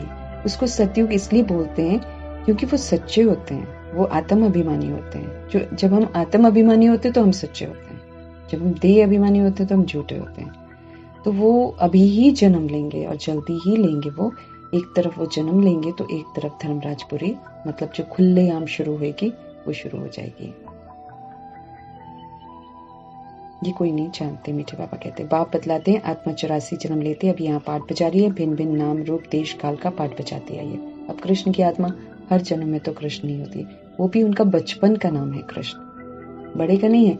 महाभारत में तो बड़े को भी दिखा देते ना कृष्ण है, और महाभारत का वो हो रहा है, युद्ध हो रहा है, उसमें वो बता रहे हैं कि ऐसा करो वैसा करो, है ना, गीता सुना रहे हैं। नहीं, ऐसा नहीं होता। कृष्ण बचपन का नाम है। बड़े होते हैं तो वो नारायण होते हैं। और रही बात युद्ध के मैदान में ज्ञान देना, वो तो शिव पिता परमात्मा भी दे रहे हैं। चारों तरफ युद्ध तैयार है, हम लड़ाई के मैदान पर बिल्कुल खड़े हैं। किसी भी समय आग लगेगी, कुछ भी होगा। आत्मा ही कहती है हम एक शरीर छोड़कर दूसरा लेते हैं। नाम रूप देश काल मित्र संबंधी सब अलग अलग है, दूसरे जन्म में बदल जाएंगे। देखो क्या क्या हम दौड़े मित्र संबंधियों के पीछे, है ना। हम तो सब अलग अलग हो जाते हैं, हर जन्म में अलग हैं, दूसरे जन्म में बदल जाएंगे। हम किसको बोलेंगे मेरा बच्चा, किसको बोलेंगे हस्बैंड, हाँ, क्यों बदल जाते हैं। ये रोल है, ये कार्मिक रोल है बस। मतलब जैसे एक रोल में आकर मैंने किसी रोल को तंग किया, फिर दूसरी बार वो बनेगा। अगर सपोज करो पति ने पत्नी को दुख दिया होगा, अगले जन्म में वो पत्नी बनेगा, वो पति बनेगा और एक दूसरे को दुख देंगे, है ना। इस विधि से चलता है ड्रामा। तो हम तो कईयों के साथ पाठ बजा चुके हैं, हम क्या किसी से सच्चे हैं। तो हम क्या हुक्म चला सकते हैं किसी पर? किसी पर हुक्म नहीं चला सकते हैं। न जाने 84 जन्म जो है उसमें 84th जन्म जो है वो मरजीवा जन्म कहलाता है। उसमें हम भगवान की श्रीमत पर चलते हैं तो हम कोई संबंध नहीं बनाते हैं। कई लोग उसमें भी बना लेते हैं ना, जैसे अभी बीकेस कोई शादी कर लेते हैं, मानो उन्होंने उनको भगवान से मिला हुआ ईश्वरीय जन्म भी उन्होंने खंडित कर दिया शादी करके या विकार में जाकर। तो वो तो हम है ही नहीं, तो हम रोप तो किसी पर कर ही नहीं सकते ना, किसी को हम कह ही नहीं सकते कि तुम मेरी मानो। तो वो तो बिल्कुल बहुत गलत बात है। आत्मा मानेगी भी नहीं ना, आप सामने उसको जबरदस्ती मनवाओगे भी, अंदर से वो नहीं मानेगी, फिर आपका कार्मिक बंधन बहुत जबरदस्त बन जाएगा, फिर आप बड़ा बुरी तरह फंस जाओगे। फिर शरीर छोड़ते समय उसको चुप तो करोगे सजा खाकर। अगर वो दूसरी आत्मा बिल्कुल सही हुई ना, आप फंस जाओगे बुरी तरह। तुम जानते हो अभी हम भगवान से पढ़ रहे हैं, फिर हम सो देवी देवता बन जाएंगे अगर हम पढ़ाई अच्छी रीति पढ़ेंगे। सूर्यवंशी में 8 जन्म लेंगे, एक शरीर छोड़ दूसरा लेंगे, 8 बार लेंगे, 8 बार शरीर लेंगे, 150 वर्ष जिएंगे, 16 कला संपूर्ण आत्माएं होंगी वहां पर और अच्छा जीवन व्यतीत करेंगी। स्वेच्छा से शरीर लेंगी, स्वेच्छा से मरेंगी। अभी मैं तय कर रही हूँ मैं कौन से, अगर मैं सतयुग में आ रही हूँ तो मैं तय करूंगी कि मैं कौन से 8 शरीर लूंगी, किसके घर में लूंगी, सारा मेरा भी, किसके साथ मैं पढ़ूंगी, किसके साथ मैं खेलूंगी, किसके साथ मैं रहूंगी, सब अभी डिसाइड हो रहा है। वह गर्भ जेल नहीं है, गर्भ महल होगा, वहां पर महल होगा। क्यों? क्योंकि शरीर ही इतना कंचन, इतना प्यारा। आज जो गंदगी है ना शरीर के अंदर, खोलेंगे तो आ करेंगे, देखना भी नहीं चाहेंगे, इतनी गंदी होती है। पूरा गंद अंदर जमा है, बाहर से लीपा पोती कर रहे हैं, अंदर कीचड़ देखने लायक नहीं है। शरीर आत्मा निकल जाए तो उठा के फेंकते हैं, इतना फूल जाता है, इतना बदबू मारता है। मतलब आप 4-5 घंटे के बाद वो बदबू मारना शुरू कर देता है। फिर उसको कैसे कैसे करके उसको 2 दिन 3 दिन रखते हैं। उस शरीर का अभिमान करते हैं, बताओ, उस नाम रूप का अभिमान करते हैं। तो मीठा बाबा तो कहते हैं गर्भ झील है, जो बच्चा भी जाकर अंदर घुसता है और बैठता है, आत्मा जो बैठती है, हाय हाय गंध में बैठी होती है वो सारा समय। मतलब इसलिए वो बाहर निकल कर तंग करते हैं, क्योंकि हम उन आत्माओं को फोर्स करके लाते हैं अपने घर में। भगवान की श्रीमत का उल्लंघन करके हम शादियां करवाते हैं, फिर अपने बच्चों को बोलते हैं अब हमें एक पोता दे दो, एक पोती भी दे दो साथ में। बोलते हैं, खुद ही आह्वान करते हैं आत्माओं का गंदगी में आने का। फिर वो आत्माएं बाहर निकलती हैं तो हिसाब देना पड़ता है, झेलो, फिर धो उनकी गंदगी को बैठकर धोते ही तो हैं, और करते क्या है? बचपन से वो गंदा गंदा जो भी करते सब धोते हैं। क्या कर रहे हैं हम सतयुग में ऐसा नहीं करते हैं, क्योंकि वहां कोई जाता ही नहीं वॉशरूम। तो कितनी अद्भुत बात है, वहां गर्भ महल है। कहता ना, कंचन काया की पेट की परत के ऊपर जाकर वो बैठ जाती है आत्मा, और माँ उसको ढक लेती है, जैसे लक्ष्मी ढक लेगी उसे ना, जैसे कपड़े से ढक लेते हैं। ओके, आप शरीर बड़ा हो जाओ, तो वो शरीर अपने आप बड़ा हो जाता है, फिर अपने आप पेट के ऊपर आ जाता है, नो प्रॉब्लम्स। वो पेट के परत पे ही रहता है और फिर पेट के ऊपर आ जाता है आराम से। जैसे नहीं होता है पीपल के पत्ते पर दिखाते हैं ना कि कृष्ण है, नहीं, एक्चुअली क्या होता है, वो ऊपर ही आ जाता है, और फिर ऊपर आ जाता है माना मुझे उठा लो, फिर दास दासियां वहां की उठा लेती हैं, फिर वो प्रकृति उसको पालती है। मम्मा को फीड नहीं करना पड़ता, वहां पे पलते हैं बच्चे खुद ब खुद। यहाँ तो न जाने क्या क्या करना पड़ता है। क्यों? विकार में जाकर पैदा करते हैं, इसीलिए कष्ट भोगते हैं, इसीलिए गंदगी को धोते हैं, सारे बच्चों की गंदगी को धोते हैं। और क्या करते हैं? टॉयलेट बाथरूम लगातार साफ करते रहो, गंदगी, क्योंकि गंदगी से पैदा किया है, गंदे काम करके पैदा किया है, तो गंदी चीज करते हैं। गर्भचील, खुशियां नहीं मनानी चाहिए कि बच्चा पैदा हो रहा है। उस आत्मा की तो शामत आई होती है अंदर, वो रो रहा होता है, पता नहीं कहाँ गंद में मुझे बिठा दिया। इतना बदबूदार अंदर गंद होता है, जिसके अंदर वो बच्चा आत्मा जो है वो बैठी होती है और सजा भुगतती है। वो उसकी पनिशमेंट है, भगवान की अवज्ञा करने की पनिशमेंट है। उसकी फिर खुशियां मनाते, मेरा पोता है, मेरा बच्चा है। ध्यान से सुनेंगे तो बाबा क्या बात बताता है कि हम सब क्या करते हैं। गर्भ महल होगा, भगवान कहते वहां पर। यहाँ तो गर्भ जेल में बहुत सजा भोगते हैं। बाहर लोहड़ी मना रहे हैं, और ये क्या संक्रांति पता नहीं मुझे क्या होता है, लेकिन लोहड़ी तो लड़का होता है ना, उस पर मनाते हैं ये लोग। लड़का पैदा होना चाहिए, लड़की नहीं, लड़का पैदा होता तो खुशियां मनाते हैं। उस पर लोड़ी करते हैं। हाय, अंदर जो बैठा हुआ ये आत्मा, माँ तो डांस कर रही होगी, बाप डांस कर रहा होगा, उसके माँ बाप डांस कर रहे होंगे, वो अंदर जो बैठी है उसकी तो शामत आई पड़ी है, वो तो बेचारी रो रही है अंदर आत्मा। माँ को खिला रहे तो तू ये खा, तू खा, बच्चे को मिला, बच्चे को कुछ नहीं मिलता अंदर, बच्चा सजा भुगतता है। खामखा माँ को खिला खिला के सोचते बच्चा अच्छा हो जाएगा। गर्भ जेल में बहुत सजा खाते हैं, दुख होता है, तब कहते बस अब मुझे बाहर निकालो। दिल दिल बोलता है भगवान को, मुझे निकालो प्लीज। आत्मा बोलती है, उसका वार्तालाप भगवान से चलता है, बोलती प्लीज मुझे निकालो, मैं तुम्हें ही याद करूंगा।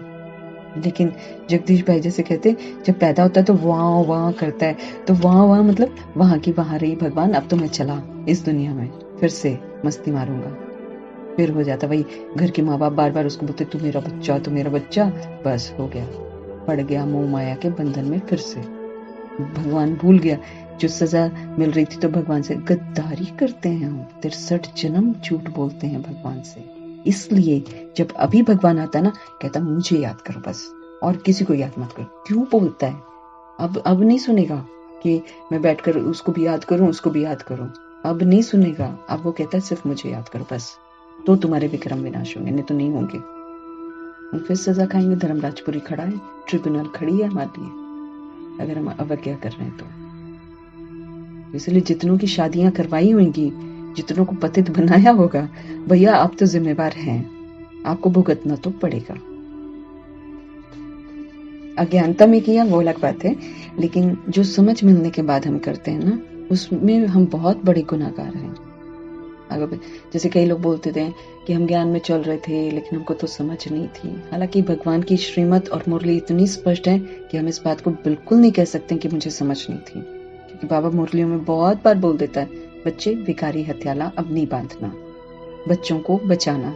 बहुत सारी मुरलियां मैं आपको दिखा सकती हूँ जिसमें भगवान ने स्पष्ट रूप में, तो हम बेसमझ थोड़ी हैं। जब भगवान कह रहा है कि शादी नहीं करनी है, भगवान कह रहा है बच्चों को बचाना है, आप करवा रहे हो तो आप तो गुनहगार हो। आप यू कैन नॉट सी कि मुझे पता नहीं था, मैं तो बिल्कुल नहीं मानती हूँ। लेकिन फिर भी कई लोग कहते हैं हमें समझ ही नहीं थी, तो फिर मुरली क्या सुन रहे थे फिर आप, अगर समझ ही नहीं थी तो।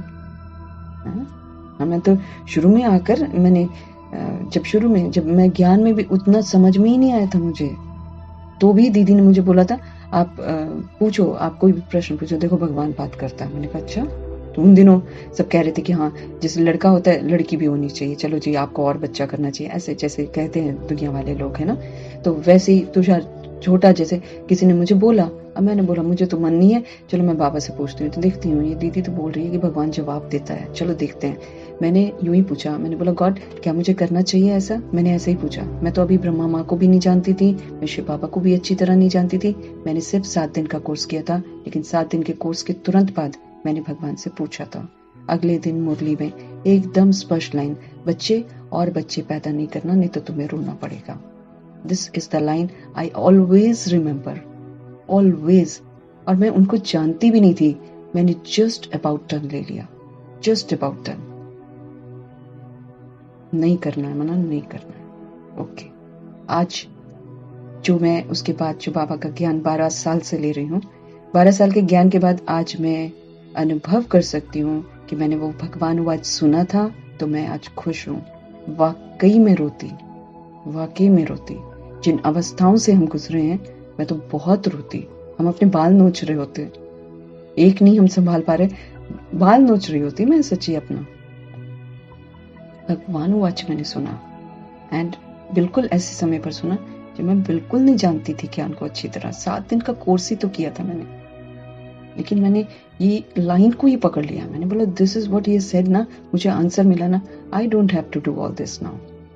और मैं अबाउट टर्न हो गई, और तब से मीठा बाबा बांध कर मुझे साथ में लेकर चल रहा है। I am so happy today कि वो मुझे प्रोटेक्ट कर रहा है। तो हम ये कह नहीं सकते कि मुझे समझ में नहीं आ रहा है।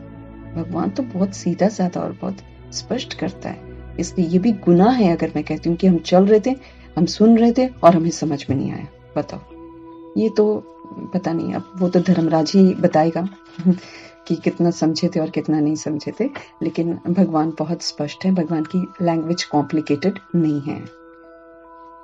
परंतु बाहर माया का राज्य होता है, होने के कारण फिर से पाप करने लग पड़ते हैं ना।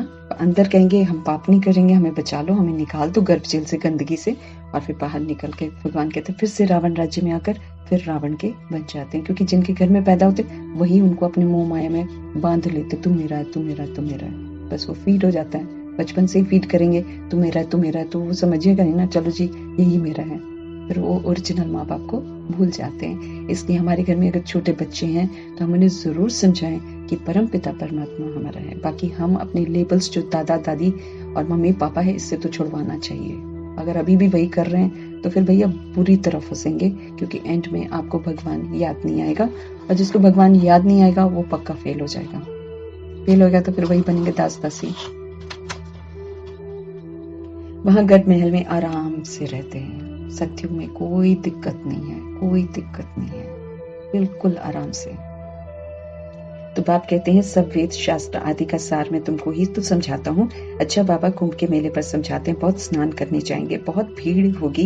इलाहाबाद में त्रिवेणी पर मेला लगता है ना, 3 नदियां मिलती हैं, उसमें सरस्वती को गुप्त दिखाते हैं, गंगा यमुना और आई थिंक सरस्वती, ऐसे मिलन होता है उनका। अभी वो कोई संगम तो है नहीं, मीठा पापा कहते हैं।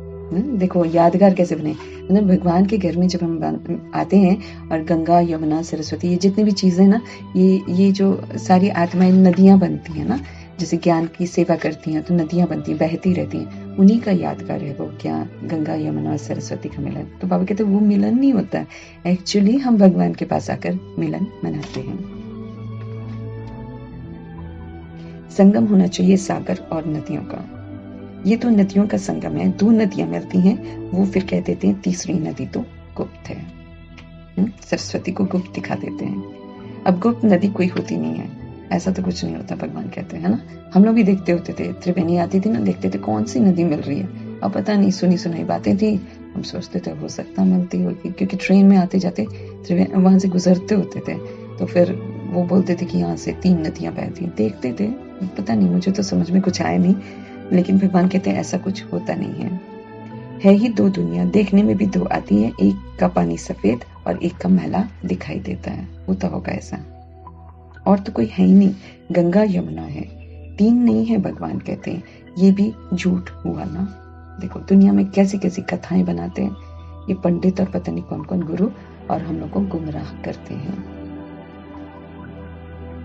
कलकत्ते में सागर और ब्रह्मपुत्र मिलती है, नाव में बैठकर उस पार जाते हैं, वहां मेला लगता है। अब ब्रह्मपुत्र नदी और सागर ये यादगार है, ब्रह्मा माँ का और सागर परमात्मा का, ये यादगार है। और ब्रह्मपुत्र नदी तो निगल जाएगी अभी बहुतों को, अभी जब विशेष ये जो विनाश होएगा, ब्रह्मपुत्र नदी निगल जाएगी एकदम, कई एरियाज को पूरी तरह, चाइना को तो पूरा खत्म ही कर देगी ब्रह्मपुत्र नदी। तो जहां जहां पाप कर्मा हो रहे हैं उन सबको खत्म कर दे। सांप खा रहे हैं, बताओ, सांप भी खाते हैं, मछली भी खाते हैं, कछुआ भी खाते हैं, पता इंसान हद पार कर गया एकदम। कॉकरोच खाते हैं, क्योंकि मेरे पास बीएसएल में मैं पढ़ाती थी तो ईरान वाले लोग आते थे, वो कहते थे कॉकरोच का अचार खाते हैं, कुछ एरिया का बात बता दी मैंने, कॉकरोच कहते हैं, हाँ छोटा छोटा कॉकरोच होता है, उसका अचार, चूहे का अचार खाते हैं। हद गिर गई है आत्माएं। ईरान के लोग बताते थे मुझे कि हम ऐसे ऐसे गिफ्ट मिलता है हमें, तो कहते हैं उसमें चूहे का अचार, छोटे छोटे चूहे का अचार, कैसे खाते होंगे आई डू नॉट नो, सांप खाते हैं। हद क्यों? ब्यूटीफुल लगेंगे इसलिए। नाव में बैठकर उस पार जाते हैं, वहां मेला लगता है, कितनी मेहनत करते हैं। अमरनाथ पर तीर्थ यात्रा करने जाते हैं, वहां भी शिवलिंग की मूर्ति है, वो घर में भी रख सकते हैं। मीठे बाबा कहते ठीक है ना, अगर तुमको शिवलिंग को याद करना तो घर पे रख लो ना, क्यों धक्के खा रहे हो जाकर अमरनाथ में, जाकर धक्के खा रहे, बम बम बोले, पता नहीं क्या क्या मेरे शिव बाबा को बोल दिया, शंकर को क्या क्या नहीं बोल दिया, धज्जियां उड़ा दी। जाने वाले भांग पी रहे हैं, गांजा पी रहे हैं, सिगरेट पी रहे हैं, तौहीन कर दी भगवान की एकदम। अब दूसरे धर्म वाले देखते बोलते हैं देखो इनका भगवान कैसा है। इसीलिए विनाश खतरनाक है, इसीलिए ऐसे हिलाएगा सबको। जितने गुमराह करने वाले गुरु है ना, इनके आसनों को ऐसे हिलाएगा, दिमाग सुधर जाएगा इनका। पूरी बेइज्जती होने वाली है अभी सभी की सभी। ये जो श्री श्री 108 बनकर बैठे हुए हैं ना, ऐसे उठा उठा के फेंकेगी प्रकृति इनको। अमरनाथ पर तीर्थ यात्रा करने जाते हैं, वहां भी शिवलिंग है, वो घर में रख सकते हो, फिर वहां जाने की दरकार नहीं है। ये भी तो धक्का खाना है ना, ड्रामा में न्यूनत है। भगवान को धक्के खिला रहे हो ना, तुम भी धक्के खाओ।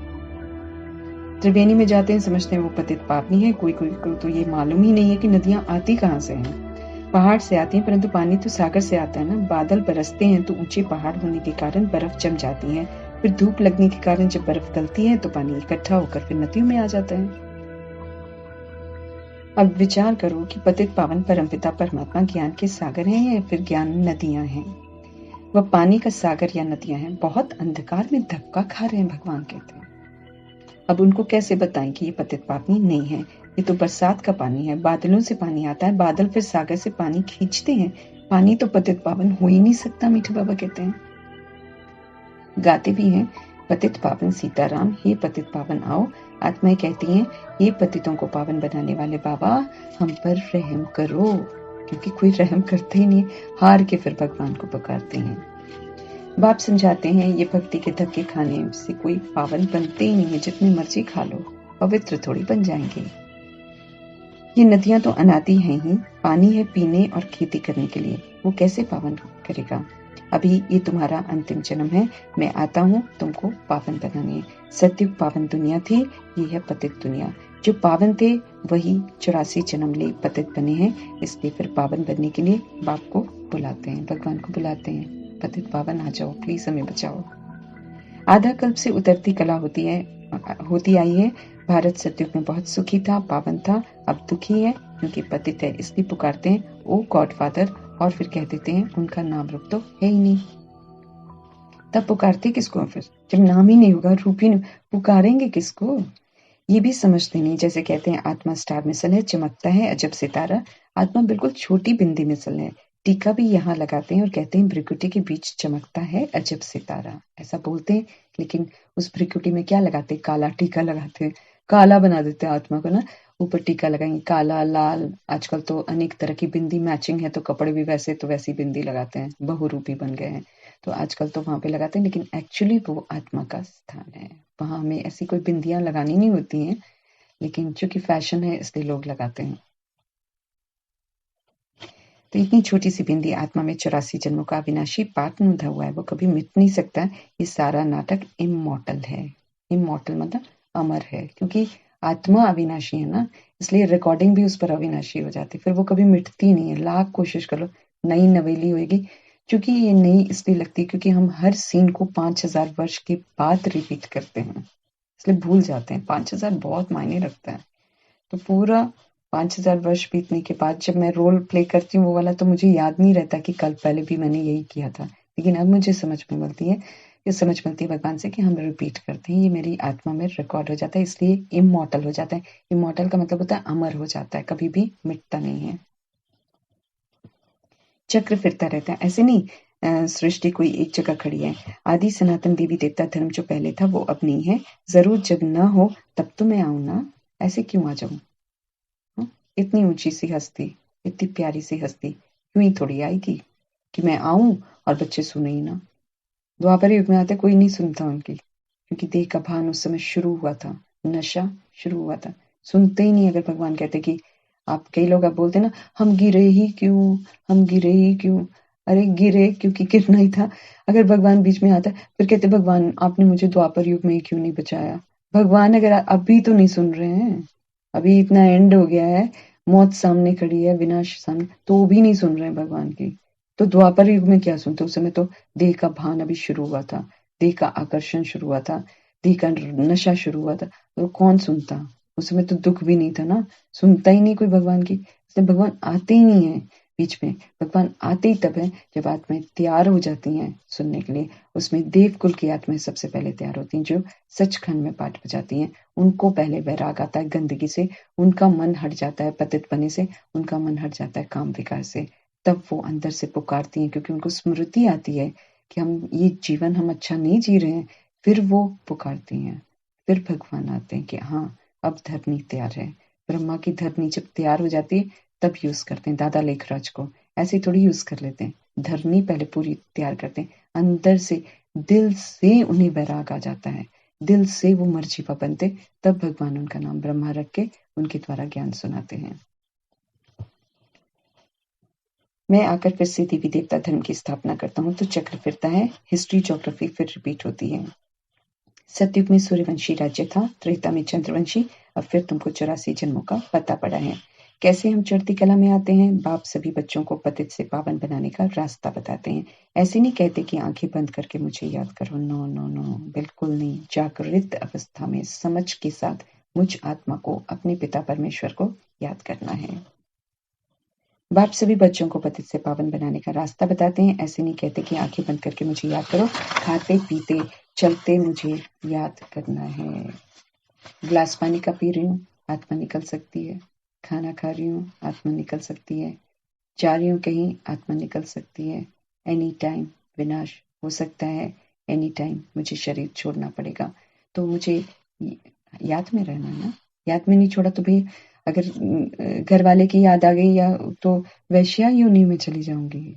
बच्चा याद आ गया तो सुअर जैसा जन्म मिलेगा, 12-12 13-13 बच्चों को एक साथ जन्म देंगे, क्या फायदा। वैसा नहीं योनि में जाना है मुझे, वैसा जन्म मुझे नहीं लेना। मना हर जन्म में ढेर सारे बच्चे होंगे, सुख तो किसी से भी मिलने वाला नहीं, क्योंकि भगवान की जो अवज्ञा की होगी ना, उससे सुख नहीं मिलने वाला है।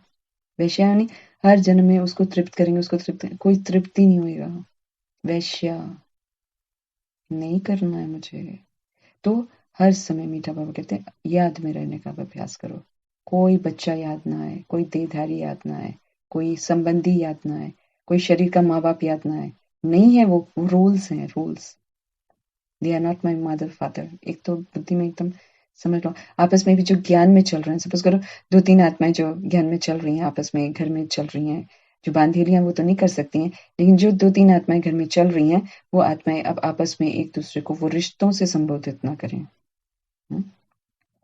अब आपस में मम्मी पापा ना बुलाएं, और ना वो जो मम्मी पापा बनकर बैठे हुए हैं वो उनको बेटा बुलाएं या बेटी बुलाएं। नहीं नहीं, रोल के लेबल्स को हटा लो, क्योंकि लेबल्स नहीं हटेंगे ना तो ये याद आएंगे तो हम फेल हो जाएंगे। ये तो तय है, ये बिल्कुल तय। मर जीवा मीन्स अब दोबारा मुख से किसी भी शरीर, अगर हम ज्ञान में चल रहे हैं ना, अगर हम ज्ञान में चल रहे हैं, हम ज्ञान को हम समझ लिया है, तो फिर हम मम्मी पापा कहकर संबोधित नहीं करेंगे अब। और ना जो मम्मी पापा बनकर बैठे हुए हैं वो कहेंगे बेटा ऐसे कर लो, बेटा ऐसे कर लो। ये शब्द निकलने नहीं चाहिए, बहुत मार पड़ेगी, बहुत मार पड़ेगी। भुलवाया जाएगा, ड्रामा आपको भुलवाएगा, मार मार के भुलवाएगा। तो पहले ही छोड़ दो ना, भगवान के कहने पर ही छोड़ दो। आंखें बंद कर खाना खाएंगे क्या? मक्खी अंदर चली जाएगी, मीठे बाबा कहते हैं। बिल्कुल जागृत अवस्था। और यहाँ पर जागृत अवस्था मीन्स मीठे बाबा की याद। तब हम जागे हुए हैं, मीठे बाबा की याद नहीं है तो हम सोए हुए हैं। ये ध्यान रखना है। चलते फिरते उठते बैठते खाते पीते याद करना, मना जागृत अवस्था में रहना, आंखें खोल कर रहना, मना मीठे बाबा की याद में रहना। वरना तो आंखें खोल के ही हम खा रहे होते हैं, लेकिन अगर भगवान याद नहीं है, मना आंखें बंद है, हम चोरी करके खा रहे हैं। भगवान के बाबा ने एक मुरली में बोला था कि अगर तुम मेरी याद में नहीं खाते हो, अगर तुम मुझे भोग लगा कर नहीं खाते हो, तो तुम चोरी करते हो। भगवान के घर की सामान की चोरी करके हम खाते हैं, तो फिर चोरी का क्या हाल होगा, ताकत नहीं मिलेगी।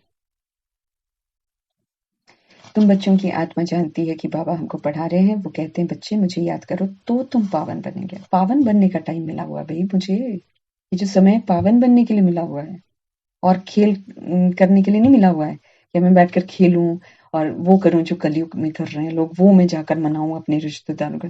भैया मत करना ऐसे, बहुत मार पड़ेगी। वो कहते हैं बच्चे मुझे याद करो तो तुम पावन बनेंगे। जितना समय यात्रा में रहते हैं तो मनुष्य पवित्र रहते हैं, लौट कर आते हैं तो घर में फिर पतित बन जाते हैं। झूठे हैं ना, जाएंगे अमरनाथ जाएंगे तो थोड़े दिन पतित। हाँ, मधुबन में कई आत्माएं ऐसी हैं, बाबा ने जिक्र किया हुआ है। जैसे 6 महीना साल का फॉर्म भरना होता है ना धारणाओं का, तो 6-7 महीने का या साल का धारणा कर लेंगे, हम तो पवित्र रहते हैं, फॉर्म में भरते हैं और वापस आकर पतित बनते हैं। बाप रे, बहुत मार खाएंगे, बहुत मार, आउट कर देगा, आने नहीं देगा अपने घर में। बड़ा सख्त है धर्मराज, खड़े खड़े उनको देख के ही मर जाएंगे वैसे ही। मरने भी नहीं देगा ना, मरने भी नहीं देगा वो, इतना पश्चाताप कराएगा। इसलिए गुनाह कभी नहीं करना है, दैहिक दृष्टि नहीं रखनी है। अगर आप घर में ज्ञान में चल रहे हो, आप ये दैहिक दृष्टि नहीं रख सकते हो कि ये इसके साथ मेरी शादी हुई है। अगर वो दैहिक दृष्टि आपकी चल रही है तो फिर आप गुनहगार हैं। जो घर में एक साथ चल रहे हैं वो ये काम नहीं कर सकते हैं, मतलब सोच भी नहीं सकते हैं कि मेरी स्त्री है, और न स्त्री सोच सकती है कि मेरा हस्बैंड है। नो, गद्दार हैं फिर अगर हम सोचते हैं तो। और उसमें भी अगर बच्चों को कह रहे हैं मेरा बच्चा मेरा बच्चा, गद्दार हैं आप। तो समय यात्रा में रहते हैं, मनुष्य पावन बन रहे हैं हम। अगर इन रिश्तों के साथ हैं तो हम तो पतित हैं, फिर हमने पुरानापन ही नहीं छोड़ा है, तो कहाँ से हम पावन बनेंगे। एक तो मुझे टाइम मिल रहा है पावन बनने के लिए, नहीं तो सजाओं से करवाया जाएगा। तो बाबा कहते हैं लौट कर तीर्थों से आते हैं और फिर घर में पतित। वो दुनिया तो यही कर रही है भैया, नवरात्रे कर रही है, उसके बाद जाकर फिर पतित बन रही। कुछ करते हैं, एक दिन व्रत रखते हैं, फिर गंदे काम करते हैं। तुम्हारी है रूहानी यात्रा जो बाप कराते हैं। हम रूहों को यात्रा करनी है, याद की यात्रा। मैं रूह कर रही हूँ, देह नहीं, मैं रूह कर रही हूँ।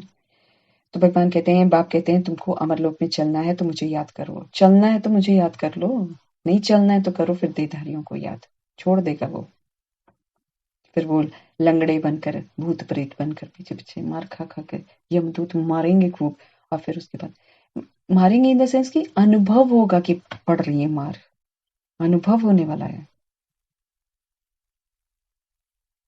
कोई बाल खींच रहा है, कोई आंखों में सलाखी गरम डाल रहा है, कोई कान को पकड़ के काट रहा है, ऐसी वाली दर्दें होंगी, बड़ी गंदी होंगी। दादियां बहुत डरती थी। आत्मा पवित्र होने से ही तुम उड़ सकेंगे, नहीं तो उड़ नहीं पाएंगे ना। मेन ये है कि मुझे पवित्र बनना है और उड़ना है। जब मुझे बाबा डायरेक्शन देगा, उड़ो, देगा, एक सटल इशारा देगा, उड़ो। उस समय मेरे में वो काबिलियत होनी चाहिए कि मैं शरीर को स्व इच्छा से छोड़ दूं। खाली होंगी तब तो छोड़ूंगी, पावन होंगी तब तो छोड़ूंगी। अगर पतित ही रही, अगर देहधारियों से जुड़ी ही रही, तब तो उड़ ही नहीं सकेंगे ना। आत्मा पवित्र होने से ही तुम उड़ सकोगे, साफ बता रहे हैं भगवान। मैं कुछ नहीं कर सकता हूं फिर उस समय। अभी तो तुम्हें तैयार कर रहा हूं, तुम तैयार हो लो। फिर मैं इशारा दूंगी तो भागना पड़ेगा, इशारा दूंगा तो भागना पड़ेगा। और तुम अगर नहीं उड़ पाए तो फिर भैया तुम धर्मराजपुरी में अटक गए, फिर तो मैं कुछ नहीं कर सकता, क्योंकि भगवान तो 1 सेकंड में निकल जाएगा, 1 सेकंड में निकलेगा वो। पाठ पूरा हो गया तो फिर रुकेगा नहीं। अंतमति सुगति होगी। फिर अंतमति उस समय जब भगवान इशारा देता, उस समय मैं याद में हूं कि नहीं हूं, उसके अनुसार मुझे गति मिलेगी। अगर देहधारी को याद किया है, हस्बैंड को, वाइफ को, वैश्य योनि फिक्स है। अगर बच्चे को याद किया है तो सुअर का जैसा जन्म फिक्स है ना।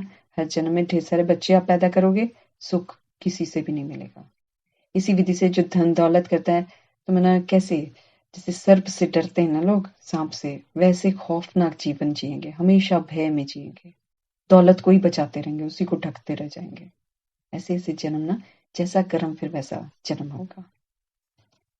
तो अंतमति सुगति होगी।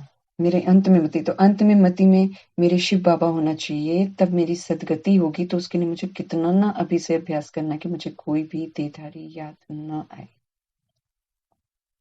बाप की श्रीमत से ही सदगति मिलती है। श्रीमत कहती है, हे आत्माएं, माम एकम याद करो तो खाद निकल जाए और तुम मुक्ति धाम में चले जाएंगे, फिर तुम जीवन मुक्ति में आएंगे। विधि है, विधि है।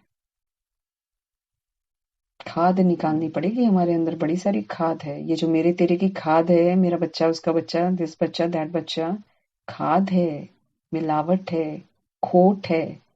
आत्मा के अंदर खोट है बहुत, उस खोट को निकाल कर उसको सच्चा सोना बनाना है। वो सच्चा सोना आत्मा परमात्मा का बच्चा है। उसमें खोट डाल दी है मैंने इतने सारे संबंधों की, अब उस खोट को निकालना है मुझे। इस चक्र को समझने से तुम चक्रवर्ती राजा बनेंगे। सतयुग त्रेता में तुम पावन थे, फिर बाप तो पूछेंगे ना कि तुमको पतित फिर किसने बनाया। ये भी अभी तुम बच्चे समझते हो कि जब से रावण राज्य शुरू होता है तो पतित बन पड़ते हैं। आधा कल्प के बाद पुरानी दुनिया हो जाती है, फिर तुमको सुख तो नई दुनिया में मिलना चाहिए। वो मैं आकर देता हूँ, हम तुमको पावन बनाते हैं, वो तुमको पतित बनाते हैं। मैं वर्षा देता हूँ और रावण आपको श्राप देता है। तो जब जब मैं रावण की मत पर चलूंगी, तब तब मैं आत्मा श्रापित होती जाऊंगी। ये साफ स्पष्ट है। देह समझ रही हूँ तो मैं श्रापित हो रही हूँ, देह के भान में मैं बातें कर रही हूँ तो श्रापित हो रही हूँ, देह अभिमान में आकर मैं दूसरों पर रौब छांट रही हूँ, अपने अनुसार चला रही हूँ, श्रापित होते जा रही हूँ। श्रापित नहीं होना, भगवान कहते हैं। श्रापित होंगे तो रावण के हवाले हो जाएंगे, शोक वाटिका में कदम रख देंगे, फिर अशोक वाटिका से निकल जाएंगे। भगवान की जो दुनिया है, भगवान का जो संसार है, ये मेरे लिए अशोक वाटिका है। यहाँ पर किसी भी शोक का नाम निशान नहीं है। लेकिन अगर मैं भगवान की श्रीमत की अवज्ञा करके रावण की मत पर चल रही हूँ, तो फिर मैं शोक वाटिका में निश्चित ही प्रवेश कर जाती हूँ। ये खेल है। रावण तुम्हारा बड़ा दुश्मन है, उनका बुत बनाकर चलाते हो। कभी देखा है शिव का चित्र उठाकर किसी ने चलाया हो? चलाते किसको हैं? जो दुश्मन होता है, तो रावण को ही चलाते हैं।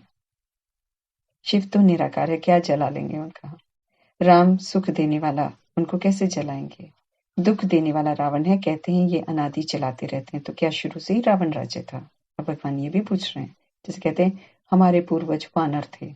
दिमाग देखो।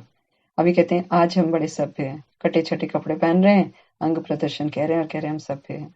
और कहते हैं जो हमारे पुराने थे ना, वो असभ्य थे, वो वानर थे। बताओ। अब भगवान आकर बताते हैं हमारे जो पूर्वज थे वो देवी देवता थे। तो कहाँ कितना डिफरेंस हो गया। और भगवान कहते हैं आज तुम लोग असभ्य हो। बाबा ने आकर हम आत्मा को बोला तुम लोग अछूत हो, तुम शूद्र हो, सबको बोला।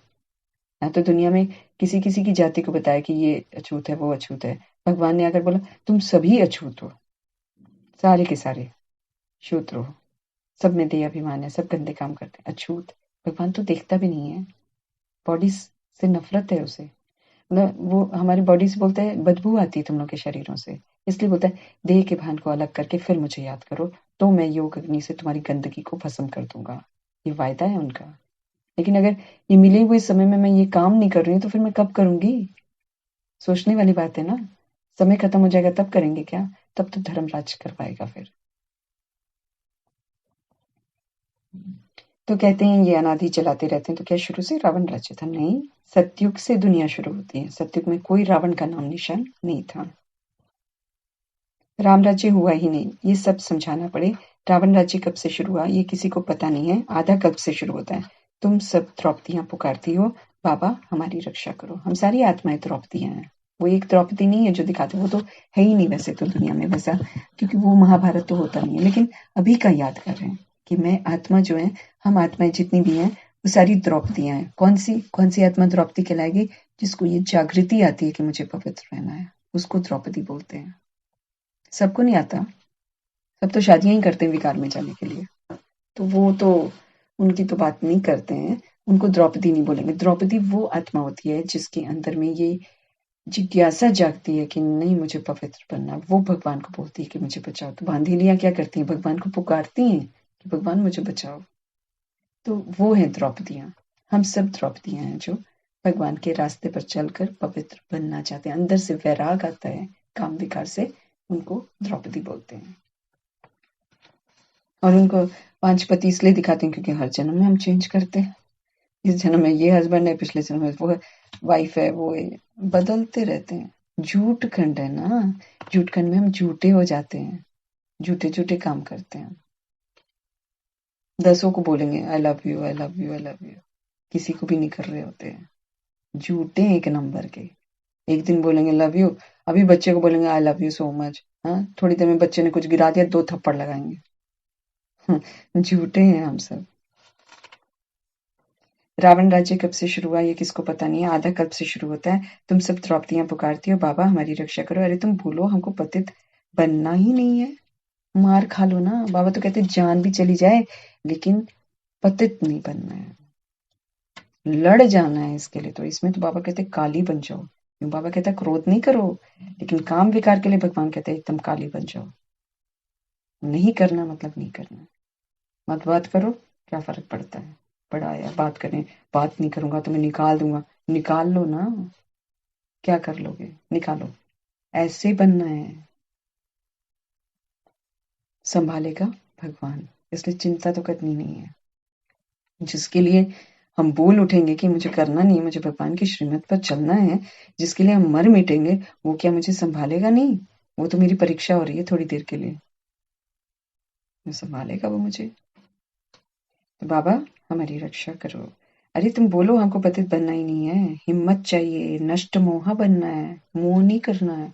कही है, एक आत्मा ने मेरे को बोला, हम अगर ऐसे मना करेंगे तो हम क्या उसको दुख नहीं देंगे वो बेचारे से? मैंने कहा बेचारे, बेचारा कहाँ से हो गया भैया? मैंने बोला तेरे को गलत रास्ता दिखा रहा है, तू कहाँ कहाँ फंस रही है? मैंने मेरे से ये बोल रही है बेचारे को दुख होएगा ना, फिर वो कहीं और जाएगा। मैंने बोला जाने दे, जा रहा है तो जाने देना, किसी और के साथ चल बैठ जाए जाके किसी और के साथ, मेरे को क्या है? मुझे तो शिव बाबा को सुनना है ना। ऐसे प्रश्न भी पूछते हैं, बताओ कि अगर हम नहीं करेंगे तो फिर इधर उधर चला जाएगा, तो पकड़ना क्यों है ऐसी आत्मा को? मुझे जा रहा है तो जा, डिसीजन लेना है मुझे। लोक लाज दुनिया की थोड़ी लेनी है। मैंने कल परसों दिखाया था संपूर्ण में, लोक लाज, दुनियावी लोक लाज के लिए भगवान कहते तुम मेरी बात नहीं सुनते हो। मम्मी खुश हो जाए, पापा खुश हो जाए, हस्बैंड खुश हो जाए, उस चक्कर में भगवान कहते तुम मेरी श्रीमत को नहीं मानते हो। वो तो दैहिक रिश्ते आपका साथ भी नहीं देने वाले हैं। जब आप शरीर छोड़ेंगे तकलीफें होंगी, खड़े भी नहीं होंगे वो आपके साथ। तो मीठे बाबा बोलते हैं अगर कोई आत्मा कहे कि पतित बनना है और हम तो पतित बनेंगे, तो भगवान तो साफ बोल रहे हैं कि आपको बोलना चाहिए कि मुझे नहीं बनना है। मारेगा ना, गाली देगा, दे ले, रोकूंगी तो सही ना मैं, हाथ कैसे लगा लेगा? तो हिम्मत चाहिए, भगवान कहते नष्ट मोह। मोह क्यों करना है हस्बैंड से? क्यों करना है गंदे काम के लिए? मुझे मोह क्यों करना है किसी के साथ? वहां तो अपने आप को डिफेंड करना भैया। हाथ चलाए तो हाथ पकड़ो, कैसे मार देगा, कैसे कर लेगा कुछ? नहीं करना मतलब नहीं करना, बस दैट्स ऑल। नष्ट मोहा। ये तो, ये जो आत्माएं पूछती है ना क्या करें बेचारा, उसको बुरा मान लेगा इधर उधर, वो उसका अपना मन है, उसका अपना मन है। That is why the soul says, जिसका अपना मन नहीं होएगा ना, जो भगवान की श्रीमत पर चल, वो इंस्टेंट डिसीजन लेगा कि हाथ नहीं लगाने देंगे हम। बोलते रहो तुम, जो बोलना है, कुछ ना होने वाला। सर्वशक्तिवान मेरा साजन है, आकर बचाएगा मुझे। एकदम हाथ नहीं लगाने देना है किसी को भी, इतना अपने आप को अटेक रखना है। मैं शरण तब दूंगा, देखो भगवान स्पष्ट बोल रहा है, मैं शरण तब दूंगा जब तुम नष्ट मोहा बनेगी। अब तू बनेगी ही नहीं तो मैं तेरी बातें थोड़ी सुनता रहूंगा कि भगवान हम तो आपके हैं, हम तो आपके हैं। झूठ बोलते हैं, जब हम उनका कहना नहीं मानते हैं तो हम झूठ बोल रहे हैं। इतनी समझानी मिलने के बाद जब हम कहना नहीं मान रहे, एकदम झूठे हैं नंबर वन। तो मीठा पापा स्पष्ट करे, देखो आज दुनिया में भले जो भी कहाँ भी जी रहा होगा, मुरली पढ़ रहा होगा ना, जो ये सोच रहा हम स्वर्ग में चले जाएंगे, हम ये हो गए, हम तो मुरली पढ़ रहे हैं, हम तो सेंटर चला रहे हैं, हम तो इतने लोगों को भगवान का बना रहे। भैया कोई ना बन रहा ना बना रहे हो, श्रीमत को पहले ध्यान में दो कि श्रीमत क्या कहती है, उस पर हम चल रहे हैं कि नहीं चल रहे हैं, तब रक्षा होगी। एवं नहीं 8 पास होते हैं, पास विद ऑनर, फिर 100 फर्स्ट डिविजन होते। करोड़ों आत्माएं पढ़ रही हैं इस समय, करोड़ों करोड़ों मुरलियां सुना रही हैं और पढ़ रही हैं और सुन रही हैं, मतलब सब कुछ कर रही हैं। उनमें से 100 और 8 पास है बस, दैट्स ऑल, ओनली पास। बाकी तो फेलियर्स हैं। तो कैसे है? श्रीमत पर जो चलते हैं। तो भगवान देखो साफ स्पष्ट शब्द है, अगर हम ध्यान से मुरली पढ़ें, मीठा बाबा सब स्पष्ट करता है। नजरअंदाज करें मेरी गलती है। बाबा कहे मैं शरण तब दूंगा, चाहे सेंटर्स जितने भी चला लो, your centre is not protected अगर आप श्रीमत पर नहीं चल रहे हैं तो। प्रोटेक्टेड नहीं है वो। आप कभी मत सोचना कि कोई सेंटर खड़ा है तो वो रक्षा हो जाएगी विनाश के समय, नहीं। रक्षा उस सेंटर की तब होगी अगर उस सेंटर में रहने वाली आत्माएं श्रीमत पर चल रही होंगी, नहीं तो सेंटर भी तहस नहस हो जाएंगे तूफान में, धज्जियां उड़ेंगी। भगवान है वो, अपने नाम पर कोई भी बदनामी नहीं लेगा वो, और ड्रामा लेनी नहीं। ड्रामा की नजर सब पर है, कहां पर क्या हो रहा है सब क्लियर है। अभी तो भगवान कुछ बोल नहीं रहा है, फिर धर्मराज बोलेगा, फिर किसी की सुनेगा ही नहीं। उठा उठा के निकाल निकाल के इधर उधर फेंकेगा, दिमाग सुधर जाएगा एकदम। अभी तो है कि प्रोटेक्टेड है, हमने 6 महीने का राशन जमा कर लिया, हमने ये कर लिया, वो राशन कोई और खाएगा देखना। अगर सच्ची आत्मा नहीं होगी जिसने 6 महीना राशन सेंटर पर करा होगा ना, अगर वो सच्ची उसका एक दाना नहीं खा पाएगी, वो आउट ही हो जाएगी, कहीं ना कहीं चली जाएगी, और उसको खाने वाले ना कोई ऑनेस्ट बंदा ही वहां पर पहुंचेगा। ऐसा होना है ड्रामा, संपूर्ण इंसाफ होना है एकदम। कौन करेगा? धर्मराज। एक एक चीज एकदम जायज होगी, जितना मर्जी झूठ बोलो, जितना मर्जी कुछ कर लो, हर चीज एकदम एक्यूरेट अभी ड्रामा में होने वाली है एकदम। अभी तक तो इंसाफ नहीं हुआ है, अब होगा। जितनों ने चालाकियां की होंगी, चतुराई की होगी ना, सबके पर्दाफाश होने वाले हैं अब। शरण तब दूंगा, ऐसे नहीं दूंगा। मना शरण देना मना अपनी प्रोटेक्शन की कैनपी में तुम्हें छुपा लूंगा। जब विनाश होगा तुम्हें विनाश का सेक नहीं लगने दूंगा। लेकिन कब? जब तुम नष्ट मोहा बनेगी, हर किसी से मोह एकदम खत्म, अपनी देह से, देह के संबंधों से, देह के बच्चों से, देह के युगल से, देह के माँ बाप से, सबसे कोई भी मोह नहीं होगा, तब भगवान स्वीकार करेगा। देखो इसीलिए तो 108 ही पास होते हैं ना, क्योंकि वो 108 ही उनकी उसमें आते हैं, बाकी आते ही नहीं है। प्रजा भी 9 लाख जो होगी, सत्युग की जो प्रजा होगी वो अच्छी होगी, वो अच्छी होगी, लेकिन राजा ही घराना नहीं होगा उनका, उनका राजा ही घराने का वर्षा नहीं होगा। मतलब पुरुषार्थ में कहीं ना कहीं थोड़ी सी कहीं ना कहीं कमी होगी। बाकी 9 लाख प्रजा भी अच्छी होगी वहां पे, क्योंकि सचखंड में तो दूसरे लोग प्रवेश नहीं करेंगे। परंतु ओहदा जो फर्स्ट डिवीजन का है वो सिर्फ 108 का है, तो वो बनते हैं नष्ट मोह, इसलिए भगवान उनको शरण देता है, अपना बनाता है। शरण मतलब पैर नहीं होते हैं, लेकिन अपना शेल्टर, अपना सुरक्षा कवच, सेक नहीं लगने देता फिर उसको विनाश का, इतना प्यार करता है। मेरा तो एक शिव बाबा दूसरा न कोई, ये फायदा जो निभाते हैं उनको देता है शरण। ऐसी थोड़ी है मुरली पढ़ ली, ऐसी थोड़ी है। मुरली पढ़कर उनको अपना बना लिया, उनकी याद में रहे, तो फिर मीठा बाबा बाप रे, कहीं तूफान में कोई मुझे डुबा रहा होगा, वहां भी आकर मुझे उठा लेगा। इतना पक्का सच्चा वफादार दोस्त है, जिसको ये दोस्त मिल जाए उसे तो कोई फिक्र करने की जरूरत ही नहीं है। मेरा तो एक शिव बाबा दूसरा ना कोई। तो फिर देहधारी रिश्ते तो मेरी बुद्धि में नहीं आने चाहिए, देहधारी रिश्तों के साथ सेलिब्रेशन करने का मेरा ख्याल बिल्कुल नहीं आना चाहिए। अगर आ रहा है तो आप भगवान की छत्र छाया से आउट हो जाएंगे, और बहुत जल्दी होंगे। आप पढ़ ही नहीं पाएंगे ईश्वरीय पढ़ाई, ये आखिरी पढ़ाई चल रही है हमारी, लास्ट टाइम की पढ़ाई है ये। अभी भी दगाबाजी करेंगे तो आउट हो जाएंगे, तरसते रह जाएंगे, किताबें सामने होंगी, पढ़ नहीं पाएंगे। पति, बाल बच्चे याद पढ़ते रहेंगे तो वर्षा आप पा नहीं सकेंगे। देखो कितना स्पष्ट है, अब इससे स्पष्ट और क्या हो सकता है। वर्षा, सचखंड का वर्षा भगवान का वर्षा है, बाकी तो सारे लोग अपना अपना बटोरते हैं, वो भगवान नहीं देता है। त्रेतायुगी आत्माओं को भगवान वर्षा नहीं देता है, वो त्रेतायुगी क्षत्रिय का वर्षा वो अपने आप चूज करते हैं। प्यार से जिनको देता है उनको सचखंड का वर्षा देता है, 111 का वर्षा देता है, सुख अथाह देता है। किसको देता है? जो नष्ट मोह बनते हैं, जिनकी बुद्धि में ये इरेज हो जाता है कि ये मेरा पति है, ये मेरा बच्चा है, इरेज हो जाता है, और जिसकी बुद्धि में सिर्फ एक ही रह जाता है, मेरा तो एक शिव बाबा दूसरा ना कोई, वो मेरा साजन, वो मेरा दोस्त, वो मेरा बच्चा, वो मेरा सब कुछ। करो ना प्यार, अनुभव होगा। सजनी बनाओ, मेल्स सजनी बनाओ, करो ना उनसे बातें, कितना प्यार करेगा। सब रोल निभाता है, जादूगर है वो, और एक समय में सभी के साथ कर सकता है वो जादूगरी। इसीलिए कहते हैं ना यादगार में, जिधर देखो तू ही तू।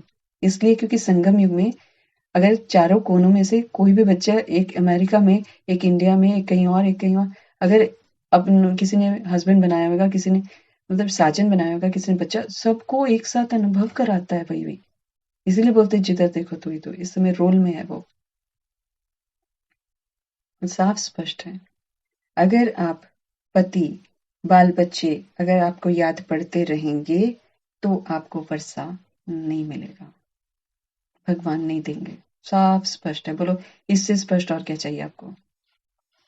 गृहस्थ व्यवहार में रहते हुए बाप को याद करो। ये जो मेरा बच्चा और मेरा वो और वो, हाँ, नाम बदलो बच्चों के, कम से कम बुलाने में तो बदलो। लौकिक जो तुमने देह के भान में देह के बच्चों के नाम रख रखे हैं ना, उसको हटाओ। जो भगवान स्वमान देता है ना, उस स्वमान से उनको बुलाओ, नहीं तो तंग कर देंगे आपको। एंड में बैठकर उन्हीं की लीपा पोती करते रहना बस, भगवान याद नहीं आएगा। पहले से ही उनको भगवान का बच्चा बनाओ। अभी भी लौकिक नाम से संबोधित कर रहे हैं, है ना। कल मैंने सुना था ना, लौकिक नाम से बुला रहे हैं। नाम क्या दिया था? राज ऋषि। नहीं यूज कर रहे हैं। नाम क्या दिया था? Shiv Shakti. I don't think so आप यूज कर रहे हो। क्यों? बुद्धि में अंदर घुसा, कियांश है, बुद्धि में घुसा हुआ है, कुछ और नाम है।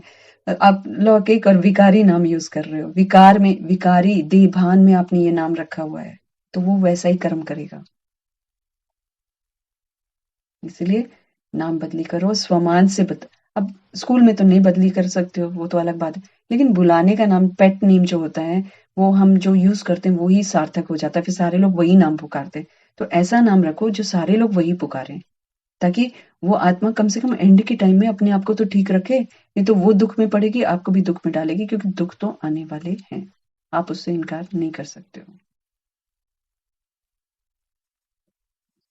तो लेबल्स को हटाना है, नहीं तो वर्षा नहीं मिलेगी। क्या फायदा, फिर पढ़ रहे हैं और वर्षा ही ना मिले और सजा मिले, धर्मराज के डंडे खाएं, क्या फायदा है। अच्छा, मीठे मीठे से खिलते बच्चों प्रति माता पिता बाप दादा का याद प्यार और गुड मॉर्निंग। रूहानी बाप की रूहानी बच्चों को नमस्ते। हम रूहानी बच्चों की भी रूहानी बाप को नमस्ते। धारणा के लिए मुख्य सार है, श्रीमत पर सबको पावन बनाने का रास्ता बताना, अपना नहीं बताना, अपना स्टाइल नहीं मारना है। श्रीमत पर जैसे भगवान कहते हैं वैसे सबको पावन बनाने का रास्ता बताना है।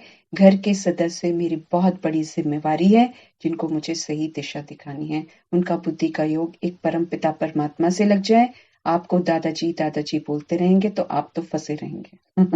दादाजी पोता का रिश्ता ही रहेगा, फिर बाबा के उससे तो आप आउट हो जाएंगे, आप भी आउट वो भी आउट, दोनों के दोनों आउट। तो ये आप पर है, आप जितनी जल्दी इस लेबल को हटाएंगे, जितनी जल्दी उस आत्मा को परमात्मा से जोड़ेंगे, उस आत्मा को शांत करेंगे, उसकी चंचलता को शांत करेंगे, उतना अच्छा है। क्योंकि आपने बिल्कुल चंचलता की दुनिया से, जब चंचल दुनिया हो गई थी, एकदम विकारी दुनिया हो गई थी, रौरव नर्क हो गया था, तब आपने उन आत्माओं का आह्वान किया है अपने घर में। अब वो आत्माएं आपके घर में आई हैं, तो आपका काम है उनका हिसाब किताब को चुकता करवाना, उनको परमात्मा से जोड़ना। ये आपका मकसद होना चाहिए। आप उनको छोटा बच्चा न समझें, क्योंकि छोटे बड़े शरीर सभी आत्माओं के लिए इस समय वानप्रस्थ अवस्था है, वाणी से परे जाने का टाइम है। विनाश छोटे शरीर में रहने वाली आत्मा का भी होगा, तो बड़े शरीर वाले, तो हम सारी आत्माओं का अब विनाश, मतलब हमें शरीर तो छोड़ना ही है। तो इसलिए अच्छा है कि हम उन्हें परमात्मा से जोड़ दें, तो कहीं वो सौभाग्य होगा उन आत्माओं का। तो कृपया अपने आचरण पर बड़ा ध्यान दें, और आचरण पर ध्यान नहीं दे रहे हैं और अपनी मनमत अभी भी चला रहे हैं, तो उससे हमें बाहर निकलना है। तो पतित पावन पाप का परिचय देने की युक्ति रचनी है, किस विधि से हम भगवान का परिचय आत्माओं को दें। वो हम पैम्फलेट्स वगैरह छपवा सकते हैं। भगवान तो हर दिन कुछ ना कुछ हम आत्माओं को बताते रहते हैं। उन लाइन्स को हम जॉट डाउन कर सकते हैं एक जगह पर, और जॉट डाउन करके फिर हम उसे छपवा कर शिवरात्रि में बांट सकते हैं। बाप से वर्षा लेने के लिए, वो बाप की शरण में आने के लिए पूरा पूरा नष्ट मोह बनना है। भैया मोह तो निकालना पड़ेगा। बच्चों में मोह रखेंगे, पोते पोती में मोह रखेंगे तो फेल है, फेल तो निश्चित है। फिर भगवान रक्षा नहीं करेगा, ना आपकी ना उनकी, ये तय है। इसलिए ये मत सोचना कि हम मुरली पढ़ रहे हैं तो हमारी रक्षा होगी, नहीं। धारणा होगी तो रक्षा होगी। जो भगवान के इंस्ट्रक्शंस हैं उनको पूरा करेंगे तो रक्षा होगी, स्पष्ट भगवान बताता है। इसलिए अब नहीं हम कह सकते कि मुझे मुरली समझ में नहीं आ रही है। अब यू कैन नॉट से, हाँ, पहले तो बोल दिया कि हमें समझ में ही नहीं आई है, अब तो कान खोल खोल के पूरे दोनों कानों को खोल खोल के भगवान की हर बात को सुनना है और उसको अमल में लाना। अगर अभी भी अपनी मन मत चला रहे हैं तो भैया फिर आप क्लियर रखना कि आपकी पढ़ाई ज्यादा दिन नहीं चलेगी, छूट जाएगी किसी भी हालत में। आंख खोलकर बाप को याद करने का अभ्यास करना है। बिल्कुल जागृत अवस्था में मुझे एक बाप को याद करना है और किसी शरीर के बाप को, शरीर की माँ को याद नहीं करना है। उनसे बिल्कुल दिमाग हटा लेना है। पतित बनाते हैं वो लोग, क्या याद करेंगे उनको। वरदान। सर्व शक्तियों को समय पर ऑर्डर प्रमाण कार्य में लगाने वाले मास्टर सर्व शक्तिवान भव। अष्ट शक्तियां मिलती हैं मुझे, है ना। विस्तार को सार करने की शक्ति मिलती है, समेटने की शक्ति मिलती है, समाने की शक्ति मिलती है, सहन करने की शक्ति मिलती है, परखने की मिलती है मुझे, अभी भी परख नहीं रहे हैं। निर्णय करने की शक्ति मिलती है, ये करना है तो करना है, ये नहीं करना है तो नहीं करना, साफ एकदम क्लियर। कोई मुझे कह रहा है ऐसे करो, मैं नहीं करूंगी ना, मैं नहीं करूँ, क्यों करूं मैं भैया। धर्मराज के सामने तो मुझे अकेले खड़ा होना है, तो धर्मराज जो कहेगा वो मैं करूंगी ना। मैं क्यों करूं, दूसरे लोग कुछ गलत काम कर रहे हैं, तामसे खा रहे हैं, मुझे बोलेंगे तू भी खा, क्यों खाऊं मैं, नहीं खाऊंगी। क्लियर परखना, निर्णय करना मेरे ऊपर है, कोई मुझे मजबूर नहीं कर सकता। अब सामना करने की शक्ति, सहयोग करने की शक्ति, परिवर्तन करने की सारी शक्तियां जो भगवान मुझे देता है, मीठे बाबा कहते हैं उसको समय पर यूज करो। ये नहीं करने के बाद अच्छा मुझे ऐसा करना चाहिए था, मैंने ऐसा क्यों कर दिया। समय पर ऑर्डर प्रमाण कार्य में लगाने वाले मास्टर सब्जेक्ट। मुझे मास्टर बनना है, जहां मुझे सहन करना है वहां मुझे सहन करना, मतलब मास्टर बनना है। भगवान ने बोला है ना करो, उसमें प्रॉफिट है, मेरा प्रॉफिट है, तो उसको करो। तो सहन करना मतलब भगवान के कहे अनुसार जब मैं उसको यूज करती हूँ, उस पावर को यूज करती हूँ, ऑन टाइम यूज करती हूँ, तो फिर मैं उसकी मास्टर बन जाती हूँ। मास्टर बनना है तो मास्टर बन के, क्योंकि अगर हम अभी मास्टर नहीं बनेंगे तो एंड में जब मैं शक्तियों को यूज करूंगी ना, सुनेंगे भी नहीं, ये मुझे विचलित कर देंगी इधर उधर इधर उधर। तो मुझे विचलित नहीं होना ना, तो मुझे शक्तियों को समय पर यूज करना। उसके लिए भगवान कहते हैं मास्टर सर्व शक्तिवान बन जाओ, मतलब शक्तियों को यूज कर करके उसका मास्टर बन जाओ, मालिक बन जाओ। फिर जहां आई सहन शक्ति यूज करनी है तो करेंगे, फिर चाहे कोई कुछ भी करता रहे, हम तो सहन शक्ति यूज करेंगे। परखेंगे क्या सही है, परखने की शक्ति भगवान ने हमें स्पष्ट मुरलियों में दे रखी है, क्या सही है क्या गलत है। उसके बाद अगर हम अनजान बनते हैं तो ये मेरी भूल है, फिर सजा का पात्र तो मुझे ही बनना पड़ेगा। मास्टर का अर्थ है कि हर शक्ति जिस समय आह्वान करे वो शक्ति प्रैक्टिकल स्वरूप में अनुभव हो। जिस समय जिस शक्ति की आवश्यकता हो उस समय वो शक्ति सहयोगी बने। शक्ति को ऑर्डर किया और हासिल हो गई, एकदम ऐसा होना चाहिए। ये नहीं हम क्या करें, ऐसे क्या करें, वो कैसे करें, नहीं। Power means power. ऐसे भी नहीं ऑर्डर करो सहन शक्ति को और आई सामना करने की शक्ति, तो उसे मास्टर सर्व शक्तिवान तो नहीं कहेंगे। जो शक्ति जिस समय चाहिए उसी समय चाहिए। अब उसमें ऐसा नहीं होना चाहिए कि हम कुछ उल्टा कर रहे हैं ना। जैसे शरीर की शक्तियां ऑर्डर में है, ऐसे सूक्ष्म शक्तियां भी ऑर्डर प्रमाण कार्य करें, एक सेकंड का भी फर्क न पड़े। सूक्ष्म शक्ति कौन सी है, मन बुद्धि संस्कार, ये मेरी सूक्ष्म शक्तियां हैं। उसमें दिल चित्त भी आता है ना। ये जो पावर्स है मेरी मन बुद्धि संस्कार, ये मेरे ऑर्डर पर चलने चाहिए। ये नहीं मन मुझे कहीं और ले जाए, बुद्धि कहीं और ले जाए और पुराने संस्कार मुझे पुरानी दुनिया में ले जाए, नहीं, ये नहीं होना चाहिए। तो इन दोनों चीजों का बड़ा मुझे ध्यान रखना है, बाबा कहते हैं। तो तीनों चीजों का, मन का, बुद्धि का और संस्कारों का, क्योंकि पुराने संस्कार जो हमारे रिकॉर्डेड है ना, वो भी हमसे उल्टा कर्मा करवाते हैं। बुद्धि भी कहीं और चली जाती है, मन भी कहीं और। भगवान कहते हैं इनकी लगाम अपने हाथ में रखो अब और श्रीमत के प्रमाण इनको यूज करो। तो एक सेकंड का भी फर्क नहीं पड़ना चाहिए। एक सेकंड परखने की शक्ति इतनी जबरदस्त होनी चाहिए कि एक सेकंड नहीं लगना चाहिए मुझे डिसाइड करने में कि ये करना है कि वो करना है। अब तो वो दौर से हम गुजर रहे हैं, नहीं तो एक सेकंड में तो फेल के फेल हो जाएंगे, एकदम सुपर फेल हो जाएंगे अगर हम एक सेकंड में परख कर शक्तियों को यूज नहीं करेंगे। तो भगवान हमें माहिर बना रहे हैं, भगवान हमें ट्रेन कर रहे हैं, क्योंकि आने वाला समय परीक्षाओं का है। तो अगर मैं तैयार ही नहीं हो रही हूँ तो फिर क्या होएगा मेरा। फिर है स्लोगन। स्लोगन है प्रसन्नता का आधार संतुष्टता की शक्ति है। भगवान मेरे साथ है, भगवान से मुझे सारी प्राप्तियां हो रही हैं, भगवान से मुझे प्यार मिल रहा है, भगवान से मुझे स्नेह मिल रहा है, भगवान से मुझे श्रीमत मिल रही है, भगवान से मुझे खाना पीना मिल रहा है, भगवान से मुझे रहन सहन के लिए सब कुछ मिल रहा है, भगवान से मैं गुणों का और शक्तियों का श्रृंगार, सब कुछ तो मुझे भगवान से मिल रहा है। तो मुझे खुश रहना चाहिए ना। तो भगवान कहते हैं प्रसन्नता का आधार है संतुष्टता की शक्ति, पावर। संतुष्ट हूं मैं क्योंकि मीठा बाबा मेरे साथ है। इंसानों के साथ रहकर हम कभी संतुष्ट नहीं रह सकते हैं, बड़ा डावाडोल कर देते हैं इंसान। आज आपको अच्छा, क्योंकि उनके अंदर में फियर होता है ना, तो वो जैसा फियर होता है ना वो हमारे मन में भी डाल देते हैं। तो वैसा नहीं, संतुष्ट आत्मा हूं मैं। क्यों? मैं भगवान की श्रीमत पर चल रही हूँ। मैं भगवान से मुझे सब कुछ लेना है, भगवान मुझे सब कुछ दे रहा है, भगवान से खाना पीना सब कुछ भगवान से। तो संतुष्ट रहेंगे तो मीठे बाबा कहते हैं आप सदा हर्षित रहेंगे। और वो हम तभी हो सकते हैं जब हमारे सारे संबंध जो है वो एक मीठे मीठे परमात्मा के साथ हो, अदरवाइज नहीं हो सकते हैं। ये तो तय है, मनुष्यों के साथ हम कभी भी नहीं हो सकते हैं। ठीक है।